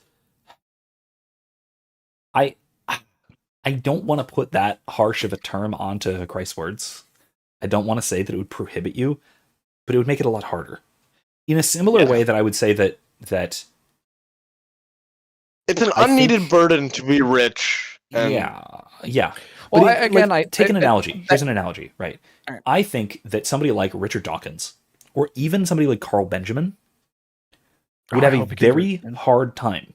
It would be nearly impossible. It might even be impossible naturalistically to convert to Christianity, because it would require them, somebody like Richard Dawkins, not just admitting he was wrong, but admitting that he had made an entire career of leading millions of people to hell. That is an act of repentance that is impossible shy of a miracle. That literally requires God's intervention. That requires grace. And so I think it's similar, right? Yes, God can say, hey, notice this. God can give you that existential moment. But it's damn near impossible to have it on your own if you're comfortable enough. I mean, that's the point if doing of so would the point of require the that parable or the much story. death of self. Right? Sorry, go ahead. I don't think Nigel was here when I was talking about the rich man, because like every socialist goes that. Well, what about the story where the rich man can't go through heaven, or it's easier for him to go through the eye of a needle than go to heaven? And like, okay, that's just about arrogance. It's about these rich Jews thinking that because they held the law so well that God blessed them with all this wealth. Yeah, that's why the apostles are shocked. Like, whoa, wait! If they can't get to heaven, how does anybody get to heaven? Right. Like, and again, the story of the young rich man that comes to Jesus, and Jesus is like, sell all your stuff, and they're like, see, it needs to be a universal principle, and I'm like, no, he said that to one specific individual who had a problem with being attached to wealth. That does not need to be a he universal. Was attached to his own righteousness. Yes. Right. Because, like, again, he's seeking to, I think if I remember correctly, it's been a minute since I've read this. In that particular passage, he comes to Christ seeking to justify himself. I could be confusing. He goes up and he says, I have followed the law. I have done everything. Yeah. What else do I need to do? And Christ says, sell everything that you have and follow me. And he doesn't. Yeah. That is the implication of that, I think, is that Christ would not have asked that of just anyone. He asked that of him because it was something that was something that was specifically holding him back, because he had thought he was already there spiritually, but he clearly wasn't. Like you're saying, it's pride, right? Well, again, like we have to go back to the cultural context of Judaism at the time. They've only been back in the Holy Land from Israel after the exiles for not. I mean, it's a pretty considerable time, but basically as long as the United States has been alive, maybe it's a little only a few longer. generations, really. Yeah. So there are material promises in the Mosaic covenant that don't exist in the New Covenant. Well, I'm going to be careful saying that because I could be wrong. There are material promises in the Mosaic covenant. So there's an expectation that if you hold to the law, God will bless you materially. So when Jesus is dealing with these rich people, the point of mentioning their wealth isn't this materialist, Marxist, rich people bad. It's that these are people that think that they're righteous, that they've obeyed God's law enough to get into heaven. And Christ is coming in and saying, no, you've missed the point. You're being arrogant. You need to rely on me. Right. Yeah. All right, let's keep going because we still have like 5.5 minutes. And at this so rate, another hour we'll be here, or more. Yeah, another hour. But it's a demand for their real happiness. To call on people to give up their illusions about their condition is a call on them to give up a condition that requires illusions.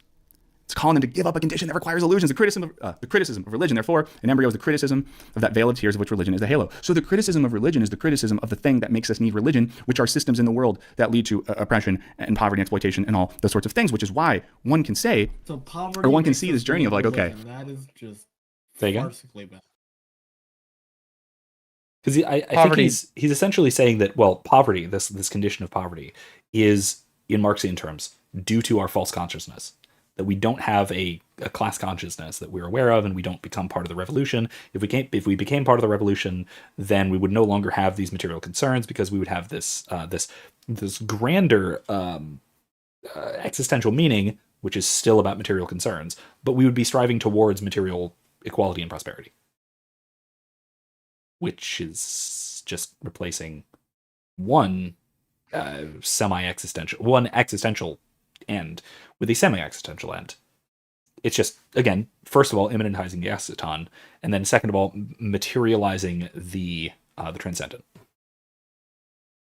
That's what's going on here. That's what Marx is talking about, and I think Michael's failing to realize that. I actually don't think he's. I actually don't think that quote from Marx is coherent outside of a Marxist worldview. Like, it literally just means nothing. With that caveat, I agree. I'm looking at it like, it doesn't mean anything. It illustrates, what are you talking about? It illustrates the Marxist worldview, though, I think. Yeah. It's just that the Marxist worldview is incoherent. Yes. That's all.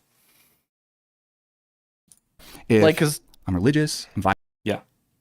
No, I literally, like, I haven't had too much to say about this particular quote because I keep reading it. I'm like, this doesn't mean anything. This is nonsense. Yeah. But you're right. It does expose a lot of the thinking of Marx. Right. All right. But on the outside, it's just like, what? Shut up. Yeah. Go take a bath, stinky. Stop cheating on your wife. What am I vibing with? I'm not vibing with the, like, don't jerk off part, which isn't really in the Bible. If there's a Bible verse that says don't jerk off, let us know down in the comments. But yeah, that made me cringe. Onan, but move on. I just don't want to get a natural law. One Onan, right, two natural law. Done. Okay, moving on. I was gonna say, Onan, he clearly, for as much as he likes to claim that I did a deep dive into the Bible, he clearly didn't read the Onan bit and put. Is Onan? Is that the story of the guy that, like, goes seed when he was supposed to bear the children of his brother's wife? That story. Yeah. I wouldn't personally. Maybe this is just my own, like, aversion to maximalism. I wouldn't go that far because there's a lot more going on in that than just him spilling his seed. You're right. So there is a lot going on there. But even aside from that, we have natural law, and I'm right. Like, the Bible isn't an ethics textbook. Move on. Why would you expect it to say that? Yeah. I think you can get natural law from the Bible, but I agree. I mean, I have a lecture on this. It's the one on the last chapter of Ethica Thomistica, where we talk about the relationship between religion and ethics, and why God provides us with some precepts of the natural law through revelation that we don't need. He provides them anyway, but doesn't provide all of them. Well, it's because he's giving us hints about the most important stuff. That's why. That's a short version. Anyway, I have got a lecture about it. I'll put it in the description too. So. I'm vibing within the Bible. It's like justice, good. Justice for the oppressed, great. Seeking out peace, awesome. War is bad. Being open-minded to people that aren't like you, right? Jesus washing the feet of sex workers and stuff like that. Sharing things communally. Book of Acts, everyone shared stuff communally. It sounds. The fact that he calls them sex workers and not prostitutes demonstrates that he misses the point. Because he's going on and on about justice, but he's not giving the justice that's owed to God. Right. He's missing the foundation of justice. Yeah, absolutely. But I want to extrapolate. I want to expand a little bit on this like sex workers point. The fact that he's referring to them as sex workers and not prostitutes or whores, not something with moral connotations, let's say, indicates that he's missing the point. The point of that story is not that there is nothing wrong with prostitution or sex work, as you'll call it. The point of that story is Christ reaching out to sinners to draw them out of their sin. That's the only point of that story that matters. Right. He's completely papering over it. Phoenix says, somebody, where in the Bible does it say X is bad? It's right next to the verse that says sola scriptura. Nice. Yes, absolutely. Thank you. Because it's not, so we wouldn't expect it to be there. Why would we? Anyway, sorry. Were you? I had a thing to say. Yeah, I wasn't gonna. I'm not gonna be pithy to Catholic Phoenix, even though I disagree. Although I'm not like a hardline sola scriptura guy either. Not in that way, at least. I assume. No, because this guy's doing solo scriptura. It's like Bible doesn't say masturbation. That's right. I forgot that phrase that means I don't speak Latin. Anyway, but what I was talking about, right, is the reaching out to sinners thing. Is that prostitution, sex worker, that anything like that?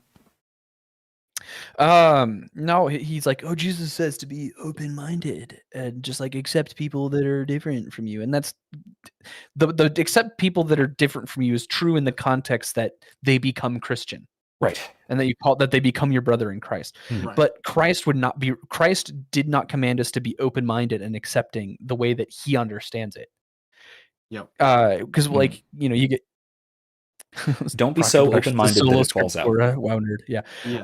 As Lewis basically said, something like that. Yeah. Oh, go ahead, John. Yeah. Well, frick. Nigel distracted me. Been known to happen. Yeah. There's a popular quote that says Jesus will meet you where you're at, but he loves you too much to let you stay there. I love that. That's great. That's good.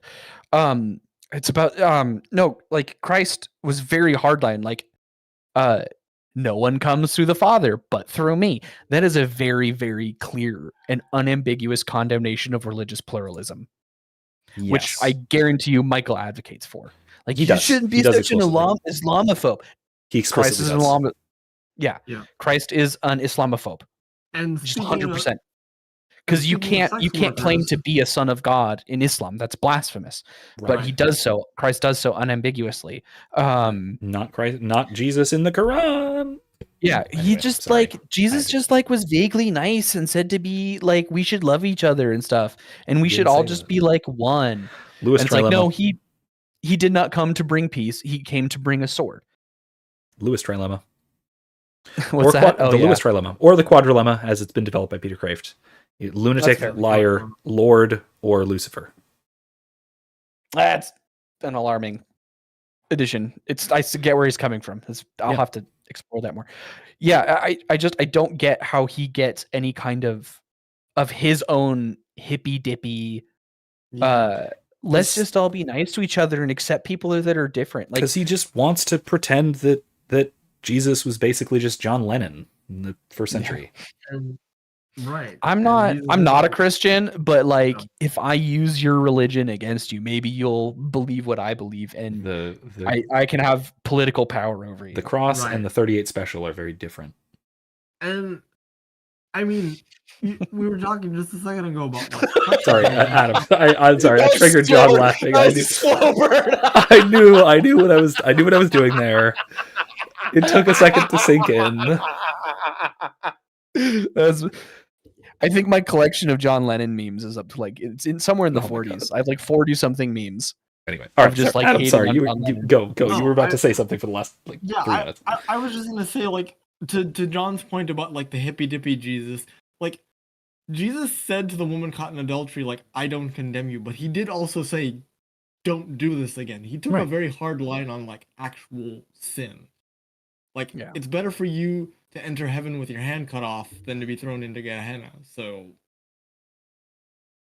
yeah, go and sin no more is like the thing that Jesus says more than anything except amen I say to you, or that might be it. Yeah. And even when you get to the epistles, which he'll probably try and do something like, well, like Paul never There's actually not much time mentioned left. this. I don't think I'm guessing he doesn't talk about Paul, does he? No, probably.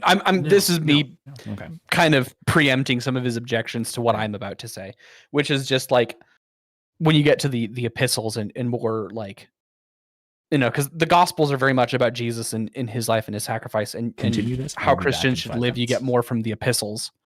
I'll be back in. Go for it. You get more of like practical Christian living from the epistles, and you don't get the kind of pluralism there either. In fact, it gets worse because you have Paul, he's like, oh, Jesus washed the feet of sex workers. But you have Paul in the epistles going, hey, bad company corrupts good morals. Like who you hang out with does matter. We're not Jesus. We're not perfect. We can't heal sinners the way that we can't heal sinners the way Christ can. So we do actually have to be careful who we hang out with. And obviously temper that prudence. We still need to hang around with the unsaved. Otherwise, how are they going to hear the gospel? But we also have to be careful and guarded about how we hang out with them. Right. Exactly. Yeah. I don't know if Michael will ever see this video, and he probably doesn't care, but I am praying for his reversion if Amen. not back to Catholicism, at least back to some form of something Orthodox in the ecumenical, something that adheres to the ecumenical creeds. Yes. Yeah, that'd be great. I'd be happy if you became Roman Catholic again. I would call him brother. I mean, it would take a monumental shift in his current worldview, being he studied so much into Marxism and leftism, but and it does something weird to your brain, dude. Like one of my best friends from high school is pretty like Marxist, which I'm it's honestly a miracle we're still friends. And I'm grateful for it because we've been friends for forever. And I'm glad that we can still have conversations and not just be awful, but like it Marxism literally does something to people's brains where like they can't have good faith conversations about anything. It encourages resentment as part of its ideology. I think that's that's the big part. The other thing is like they're all extraordinarily well read on Marxism and literally nothing else. Gotta read theory, and it's just like gotta read more theory, dude. Yeah, man. And they behave. I think one of the reasons so many like ex-evangelicals go into Marxism is that like it. I feel like it's just a religion. Yeah.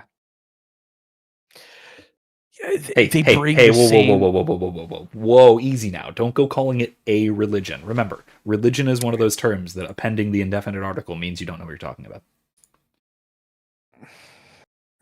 I'll go on my Kavanaugh tirade again.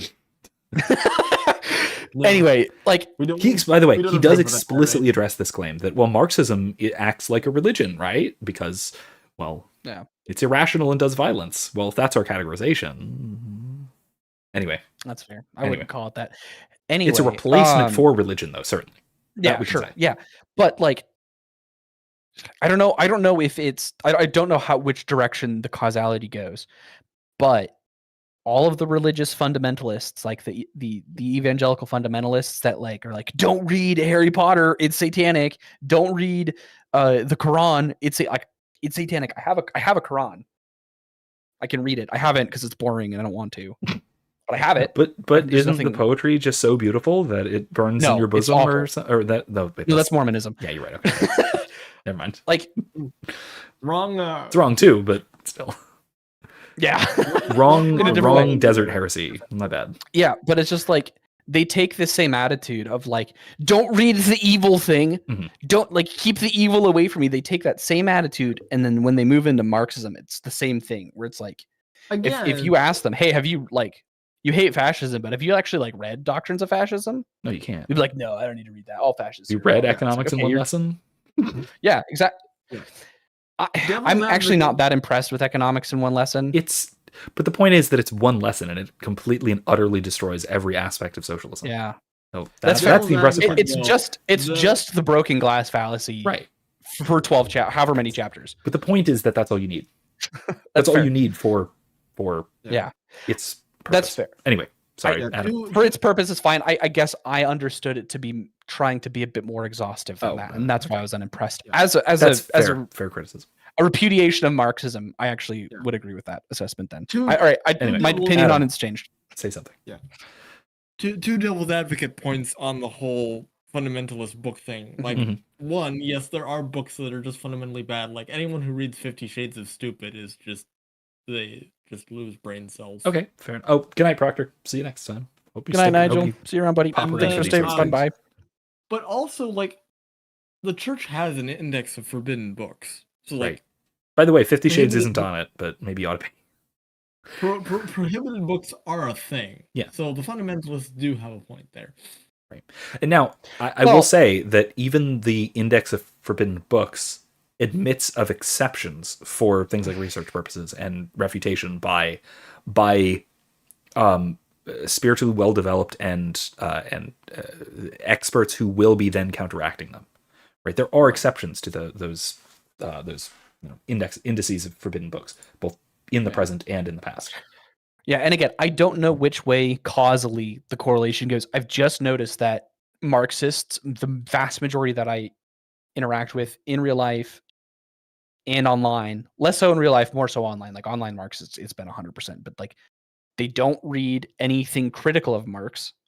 They don't read anything related to fascism, and they treat it like it's a spiritual evil. not just like an idea they disagree with. It's like the devil, right? Hitler, Hitler, Yeah, which I mean, that's I probably the shouldn't whole... even say his name. I hope that doesn't get us. I'm sure Hitler's bad, by the way. That's the thing with what was the historian from the Martyr Made podcast? The guy who was on Tucker Carlson who got into bad trouble. Daryl Cooper, yeah, for mentioning the post Cold War, the post World War II liberal consensus about we need a new devil because we banished the devil from our public discourse, but we need a new Hitler, devil, and so it's Hitler, right? Exactly. Hitler, Oh my god! All right, let's keep going. Let's finish this up. Sounds like some hippie leftist shit because it kind of is, you know. And it is hippie. It's not just me putting this together right now, or just the liberation theologians. It's like on one side we have liberation theologians who, via their theological motivation, are like, ooh, I kind of see what this Marx guy is saying. But there's also Marxist philosophers and leftist philosophers who then are open to Christianity. And like most recently, people like Slavoj Žižek, Alain Badiou, Jacques Derrida, philosophers like that, led to a wave. At least when I was in grad school, it was kind of trendy to talk about Christianity again. But you know, it's not just they talk about Christianity, but they are in no way open to Christianity. That's a huge difference. Right? Yep. Yeah, Žižek, Derrida. Who else did you mention? Didn't catch it. Jean-Jacques Derrida. Somebody else you mentioned. Whatever. It's French names. I don't care. Some French philosopher who I wouldn't let near my children. They don't. They are in no way open to Christianity. They will talk about Christianity as an interesting cultural artifact. Everyone wants to claim Jesus for their team, but it just... I don't even know if they want to claim Jesus for their team. They just think that it's neat. It's true. It's this cool little thing that some people think about, right? They see Jesus as like an artifact of like political inspiration or whatever. And I think what it is in political discourse in the United States. I'm sorry, Adam. I should interrupt you. You're watering down Jesus, which is why it's a book on my to be read list. But Trent Horn wrote a book called Counterfeit Christ, which I haven't read it either yet. I'd like to. That's one I want. Sorry, go ahead. Yeah, and I know that is one of the ones that he addresses. I just don't. I haven't read it either yet, but no, I deserve that. You said to me, Professor, go ahead, and you immediately started talking. Yeah, sorry, but I deserve that for interrupting. I didn't intend to do that. I deserved it for interrupting. It's just after midnight here, so anyway. I know. All I was gonna say is like a lot of leftists, they see like the value that we Christians place on Jesus, and like they're like, well, Jesus said to help the poor, which means you need to like vote for killing a bajillion babies. Exactly. Like, this argument wouldn't work on me, but I'm going to appropriate your fundamental values to manipulate you. Maybe if I say Jesus would be on my team, you'll actually like I can exercise political power over you, and it's like, all right, whatever, intellectual lazy person, go away. Not that stupid, at least. Anyway, just so they can sell books to evangelical college students. There's really something there. So Ernst Bloch is someone I think of here, German philosopher. Wrote I mean, there we go. He actually kind of admitted that that's kind of what they're doing, right? That it's a manipulation of marketing play. Neat. Good on you. Good. Book called Atheism and Christianity. I highly recommend it. I think he has another one that's called like Marxism in the Bible or something, but I'm not going to fact check that. But he says when Christians are really concerned with the emancipation of those who labor and are heavy laden, and when Marxists retain the depths of the kingdom of freedom as the real content of revolutionary consciousness on the road to becoming true substance, the alliance between revolution and Christianity, founded in the Peasant Wars, German Peasant Wars, Thomas Munzer, look it up, may it live again, this time with success. The German Peasant Wars are one of the main topics of conversation from William Kavanaugh in The Myth of Religious Violence. Funny enough, because he looks at that whole period of the myth of the so-called wars of religion as kind of the origin myth for the modern secular nation state.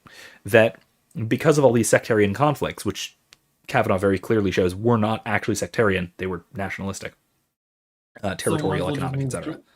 That because of all of this violence, what we have to do is we have to marginalize, quote, religion into being subservient to the secular nation state so that we don't have these sectarian conflicts anymore.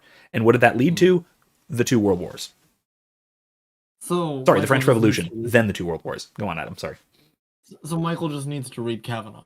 Yeah. That's basically what I'm saying. Like I said, remember when I looked straight into the camera and it wasn't even a special effect or anything, and I just said to specifically what book he needs to read so that he can stop being so cringe? Well, there it is. It's that one. The thing is, he's going to open that book, and he's going to open that book.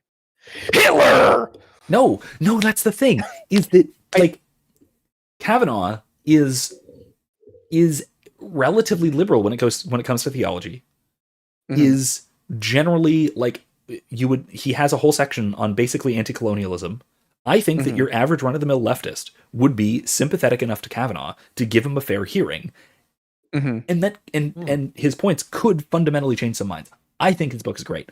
I think his book doesn't go far enough in some places, but the thing is, it's people like you and me should. recommending it, which means Hitler's somewhere in there. Okay, yeah, sure. I mean, I think he says the word Hitler at some point, so oh well. Hitler! Oh no. Sorry, let's go on. Okay? Just skipping ahead, he says, in the far-reaching, inexhaustible depths of emancipation, in those words, could also serve as a motto for a Marxism aware of its depths. He's kind of saying, like, Christians need to realize that you do, if you're motivated to emancipate the poor and create a better world, you need to have an actual analytic tool set to do that work and talk about why the world is so effed. And if you want to be a Marxist revolutionary, you have to think about the depth. If I saw this on Twitter, I would reply with a gif of a salad. I mean, like, here's the thing. Literally just a word salad. I know what he's saying. This is nonsense. I know what he's saying. He's saying you got to read Marxist theory. But like Adam pointed out, we already have the Ignatian exercises. We have the corporal works of mercy. We have the Franciscan tradition. We have institutional answers to material deprivations and things. Like, we have Mother Teresa for crying out loud. Exactly. It's really frustrating that Marxists really want to appropriate the emancipation of human slavery. Like that's a Christian thing. That is a uniquely Christian thing. Yeah. And it's just endlessly frustrating. Like when proto-Marxists wanted to do it, like we got a whole civil war in this country is a thing I just recently learned. John Brown's shenanigans basically. Okay. I think I know vaguely what you're talking about. We don't need to go into it in much detail, but your point stands that the abolition of slavery, especially in places other than the U.S., was very explicitly and strictly Christian. It did not happen outside of very Christian societies, and it happened for explicitly Christian reasons, basically everywhere in the world. You don't get the end of the transatlantic slavery, or you don't get the end of the transatlantic slave trade. I don't know why that's so hard to say, without the Church of England before they became insane. Yeah, no, I will agree. I will give the Church of England fair credit for that. Well, yeah, right, we're just due. Yeah, yep. Like we don't get that without it wasn't Marx. Nope. It was the Church of England, which is insane to think about today because, I mean, I think they'd probably still be opposed to slavery today, but to their credit, I guess. let's see if he has more to say about this quote. Oh, good. That's their spiritual humanity. I think to it's motivate kind of that, right? Because I would say, in my time of existing, as someone who has been Christian, has been vaguely Marxist and leftist and stuff like that, a critique of the Christian side was always, you're not actually looking at the material conditions that lead to these things, you're not asking what the opiate is necessary for. On the other side, sometimes in leftist or revolutionary thought, there's a lack of emphasis on the human, like the depths of our soul and our own humanity. This is why I spent a lot of years reading someone like Soren Kierkegaard, who's obsessed with that kind of thing. And so I think they are traditions that have something to do with it. So, yeah. Some self-reflection from a communist? That's... It's probably not fair to call him a communist. I know there's like particularities in there. Marxist. Okay, so look, whatever. Let me get on my academic high horse here a little bit. Get on it. Do it. Not my academic high horse, my philosopher high horse. Do it. Yeah, just pop on that. Basically, all of academia is horrifically corrupt, is completely stupid, is ideologically captured, is basically hopeless. But in my experience, and from the experience of most of the philosophers that I know and talk to and even hear from indirectly, philosophy is one of the least bad academic disciplines. And I think it's for a few reasons. One, philosophers are actually trained to think. That's what we do. Specifically, we are trained to carefully analyze ideas. And so if something is going to be completely pants on head retarded, like Marxism, you, as a philosopher, you are trained to notice that. And so that is going to cause you some weird cognitive dissonance, right? In ways that it won't in other disciplines. So there's that. And then the other thing is, philosophy departments aren't as heavily subverted by neo-Marxist types, Gramscians, etc. Deweists, whatever, because they don't matter as much to modern academia. And so we escape the focus of, like, the eye of Sauron doesn't stare at us so hard as it does in English departments, as it does in political science departments, as it does in... I always knew you were a hobbit. Yeah. I mean, I always say that I'm more Just like an elf that likes to hang out with hobbits. Yeah. Spend at that end Like trot. Gildor's people. Like, Like you just went and just like stuck your head in the end draught for like 3 days straight, but you're a hobbit. An elf who hangs out with hobbits is the professor's Tolkien hobby horse. Yes, he loves to beat that. He loves to beat that horse.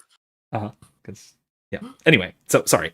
Point though is right that philosophy as a discipline is not nearly as corrupt as a lot of the other humanities, or even a lot of the sciences. Mostly just because it hasn't been a target as heavily, and two, well, yeah, there's some crazy people, and yeah, there's some bad ideas. Those bad ideas get some pushback by the very people who are putting them forward, at least in some cases. They should be. If you can't push back against your own ideas, like, yeah, you should understand your own ideas. Experience, because like 90% of my English professors, I was an English major. 90% of them were Marxist, and I think the most Marxist professor I had was my sociology professor. Mm-hmm. So that makes a lot of sense why philosophy isn't as it's genuinely not as bad. No, that isn't to say that it's good and put forward, right, put together properly and not a mess, because it is a bit of a mess. But it's I would argue that it's less of a mess than a lot of other academic disciplines. And we can see that, right? Because, wow, like you said, a self-reflective Marxist, who would have ever thought? But he's a philosopher by training. So, yeah, good. You love to see it. Surprised to see it, but you love to see it. Yep. Anyway.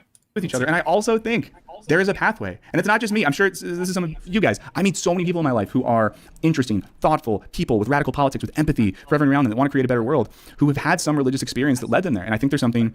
I wonder if by radical politics he strictly means leftist, or if he would consider me in that group too. No, he wouldn't. No, what I know about him. You and I aren't empathetic because we won't let him come around with guns to our houses to take all our stuff to give it to crackheads. Yeah, right. I get so tired. Empathy, man. Just have empathy. No, you don't have empathy. You actually can't try and think about things the way I think about things. Yeah, no, you just can't. You're not an empathetic person. I hate that. I hate when these people say stuff like that, because like it's always an exception. And if somebody's listening, you're the exception. You got me. But the vast majority of the time, I can understand where he's coming from. He thinks he wants to help the poor. He wants to help the poor. I get that. That's a good and noble thing. I don't agree with the way he wants. I don't. The road to hell is paved with good intentions, though. So yeah, absolutely. Yeah.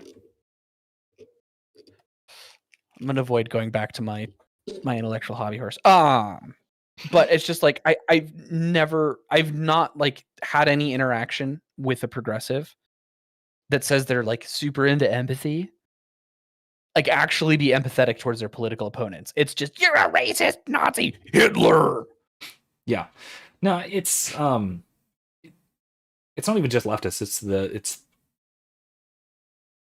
It's calling yourself empathetic, or even the focus on empathy, is typically it's a shortcut around genuine ethical thought. No, genuine ethical thought, right? Because I mean, empathy is in and of itself it's an emotion, it's a passion, in the sense that it's roughly equivalent to a sensation, right? It's being able to notice instinctively what someone else is feeling, right? That's what empathy means. You don't need that to be ethical, but if you emphasize empathy so much as the entire basis for your worldview, as the entire basis for your ethics, then you think that's all you need, and you fail to think about it. So yeah, you just start feeling like you feel like how other people feel, and the mind never comes into the equation, and so you don't think. You don't think, right?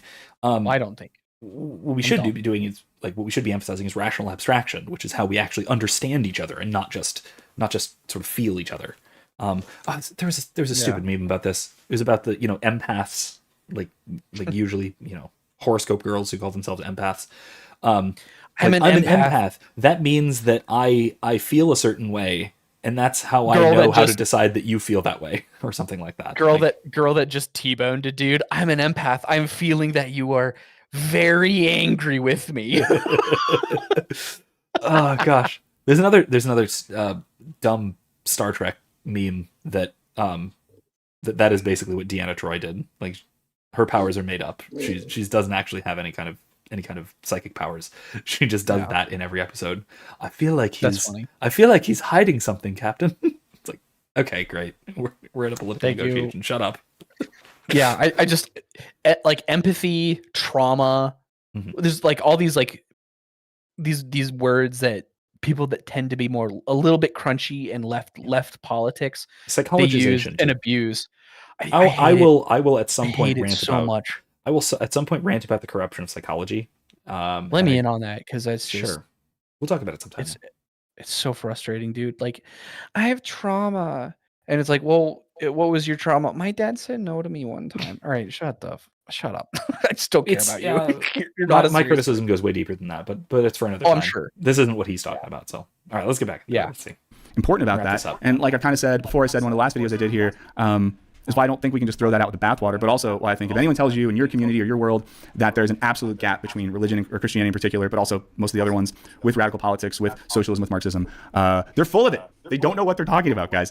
So I'll leave you here with that. A couple things real quick. Making these videos is not my job. I have another job. Eventually, I'd like to make stuff like this and make it better, make it look better, have some production value to it. Right now, I'm giving myself a rule where I can only take an hour to make one of these on an afternoon where my kid's sleeping. Okay, anyway. I think. Are you sure about that? I mean, hey, listen, I'd like to do the same thing. So, yeah, wherever it is, over there, Ko-Fi. It's down in the bottom. On the screen. Actually, I think I might. Yeah, it's down in the bottom of the screen. Point to it. There. Yeah. Throw money at me. I figured out how to do it. Greatly appreciate it.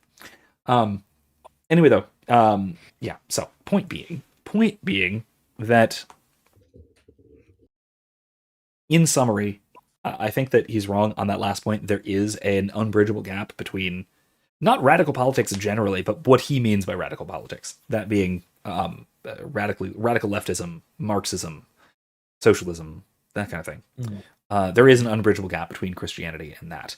The only way to build that bridge is in the same way that you build the Tower of Babel. It is trying desperately to usurp the position of God, and to try and do by our own efforts what can only be done through the divine. In the age to come, and not in this age, etc. All the stuff we've been talking about. So, and of course, that's not to say that politics does not play a role in Christian life. We're called to be good citizens and contribute to society through politics, but it needs to be formed by our Christianity and not the other way around. Right. Yeah, and I even like I said, I do think that Christianity can contribute to radical politics. It did. Like, historically speaking, it has, like, a lot. But not radical politics in the way that he means it. Right? Like, the fact that Christianity essentially overturned the Roman Empire, that's radical politics. But it wasn't done through political means, specifically. So I don't know. I'm kind of just meandering about this topic. But and even in our present social context, right? You can apply Christianity in a radical way. There are a lot of radical, like Christian radicals in the other way, in the other sense too. Like one of my favorite examples, another economist, but also a Christian and something of an ethicist, Bob Murphy. He is an absolute pacifist, right? And he derives that from Christianity. I think he's incorrect, right? I don't think that does follow from Christianity, but there's a good argument to be made for it. And he takes that very seriously in his political views. And so he's another anarcho-capitalist, but he takes the non-aggression principle a step further to basically being non-violence entirely. That any application of violence, yada yada. Don't have to get into it too much, but the point is that kind of radical politics can absolutely be inspired by Christianity. There's nothing wrong with that. But Not Marxism, man. It literally just comes back to that assumption that a lot of these Marxists have, that they have a monopoly on material. I should be careful because we've got a lot of Catholics in the audience. Material charity. Right. Yeah. They have this monopoly on the idea of like material charity, taking care of the poor, being a good person, helping people, helping others. Like, if you're not a communist, you're not helping other people. It's like, okay, well, you're not a good faith actor at that point, and I shouldn't have to take you seriously. Right. And I think the reason that they put that forward is that they have the faulty idea that poverty is a result of oppression. Right? Yeah. Social forces. Mm-hmm. That's nonsense. And then further, that the way to address poverty is through social reform, and that's because of the previous point, and that's also nonsense. Well, I mean, just look at like the Bronze Age, like all the like you had these people groups oppressed by their rulers who thought themselves gods, and you just have poverty, like long stretches of poverty. Mm-hmm. And I mean, the bottom quintile of American society today is materially far better off than those god kings of the Bronze Age. Many of them are, yes. Yeah, but I mean, on average of the bottom quintile. Let's put it that way. Yeah. There we go. Yeah, that's fair. Yeah, or median of the bottom quintile, or something like that. Yeah, far better off materially than god kings of the Bronze Age, without question. Yeah. So it's just I'm really annoyed. It's very tiresome, and I feel like it's not pushed back against all that hard. You're right. When all these guys are like, yeah, I just have like empathy, man. I just want to like help the poor people. It's like, okay, what are you doing to help the poor people right now? Right. You personally. And then also, like, on that same note, well, I'm like forming the revolution, man. It's like, okay, but like I voted. Yeah, I voted. I voted for Kamala. Oh God! I'm okay. I actually in the revolution. I wrote a pamphlet. All right. Look, I fed a homeless guy. Look, keep this a little quieter because he's in the other room. I teach an ethics class. Mm-hmm. Yep. I have students who. So we do case analyses, right? So we do case studies, basically. Yep. Yep. And some of your students get Baker's acted for a small reason. Let's not. I mean, yes. Okay, but sorry. Anyway, that's not the part I was talking about. The part I was talking about is when students will identify something like a problem, right? But have absolutely no way of addressing that problem aside from saying, well, society needs to be different. Because if society were different, this wouldn't be a problem. And I point out to them that is not, and that's not a question of ethics, because it's not a question of what you or anyone in particular can do about it. So, no, you're not, this is not fulfilling the assignment. I have to fail you for this. Do it over, because you're not trying to solve the problem. You're not analyzing the problem from an ethical perspective. You're just saying, hey, I don't like this. Because society, right? If you're going to analyze an ethical problem, ethics is the study of what people do and what people ought to do. And by people, I mean persons, individual persons. You can't analyze an ethical scenario from the standpoint of, well, how should society be organized?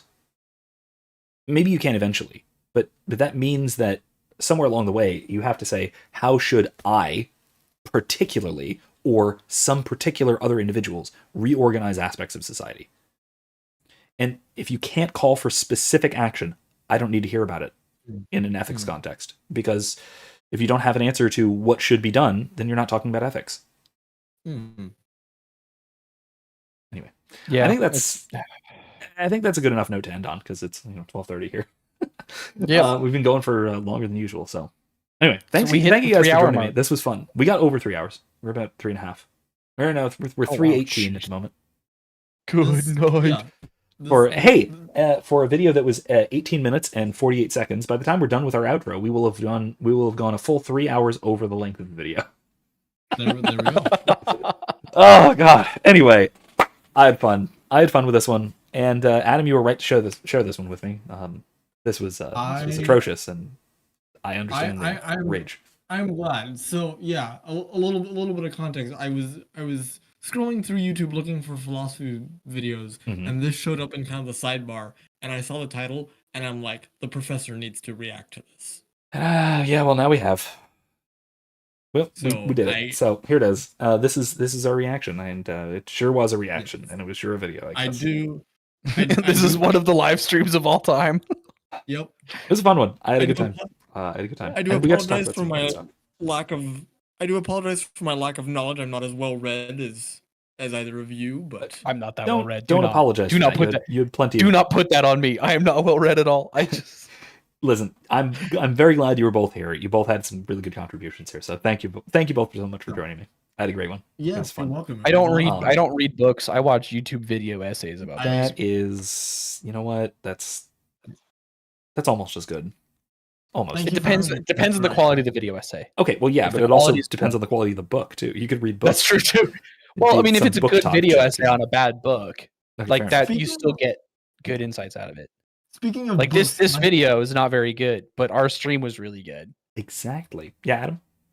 Speaking of books, is it okay if I plug something? Go for it. So I am currently working on a podcast / YouTube channel of my own called The Incarnational Inkwell, where I discuss kind of the bridge between theology, philosophy, and literature, and try and convince Christians of all stripes to basically become better read, not only in theology, but in kind of the more secular canon, the books that you would commonly read in a literature classroom. So if you enjoy discussions of that nature, feel free to check me out. I'm going to try and be more active with that, because literature is one of my big passions. We didn't get onto my academic hobby horse tonight, unfortunately, but hopefully within a future stream I'll be able to. Is it the hero's journey? I would love to do this more. Okay. It is the hero's journey. Go back. I'm going to put links to it in the description. I'll probably put links in the media channel. Go back and watch my my KOTOR discussions where we did this for 3.5 and then 4.5 hours for the other one. It's all about the hero's journey, and it's a video where we're analyzing a video essay about the hero's journey, which was wrong. So yeah, if you ever want to do a live stream about the hero's journey, Professor, absolutely, or if you want to have me on to discuss the corruption of literature and English departments as a whole, I'd love to do that too. So. That could be a lot of fun. Well, think about it. Absolutely. I'll be happy to be on yours, and I'll be happy to have you on mine too. So, by all means. Awesome. Thank you, Professor. It was all right. John, did you want to plug anything? You can follow me at Rogue Centurion on Twitter. Do that. I do things there, except on Fridays. Yeah, I should send you a link to my blog, Professor. I've been trying to. Yes, absolutely. I'll put it in the description as soon as you send it to me. So. Absolutely. So those of you who are watching this after the fact, check it out right down there. Go check out Adam's blog. Go check out all the other stuff we talked about. Follow John on Twitter. Follow me on Twitter if you want. You're not obligated. I mean, you should though. It comes with my recommendation.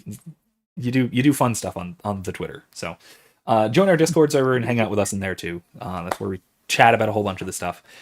Anyway, thanks for joining me. Those of you who are still around, it's not too many of you, I understand. It's been 3.5 hours, but those of you who are watching this in the future as well, thank you for joining me too. And I'll see you guys next time.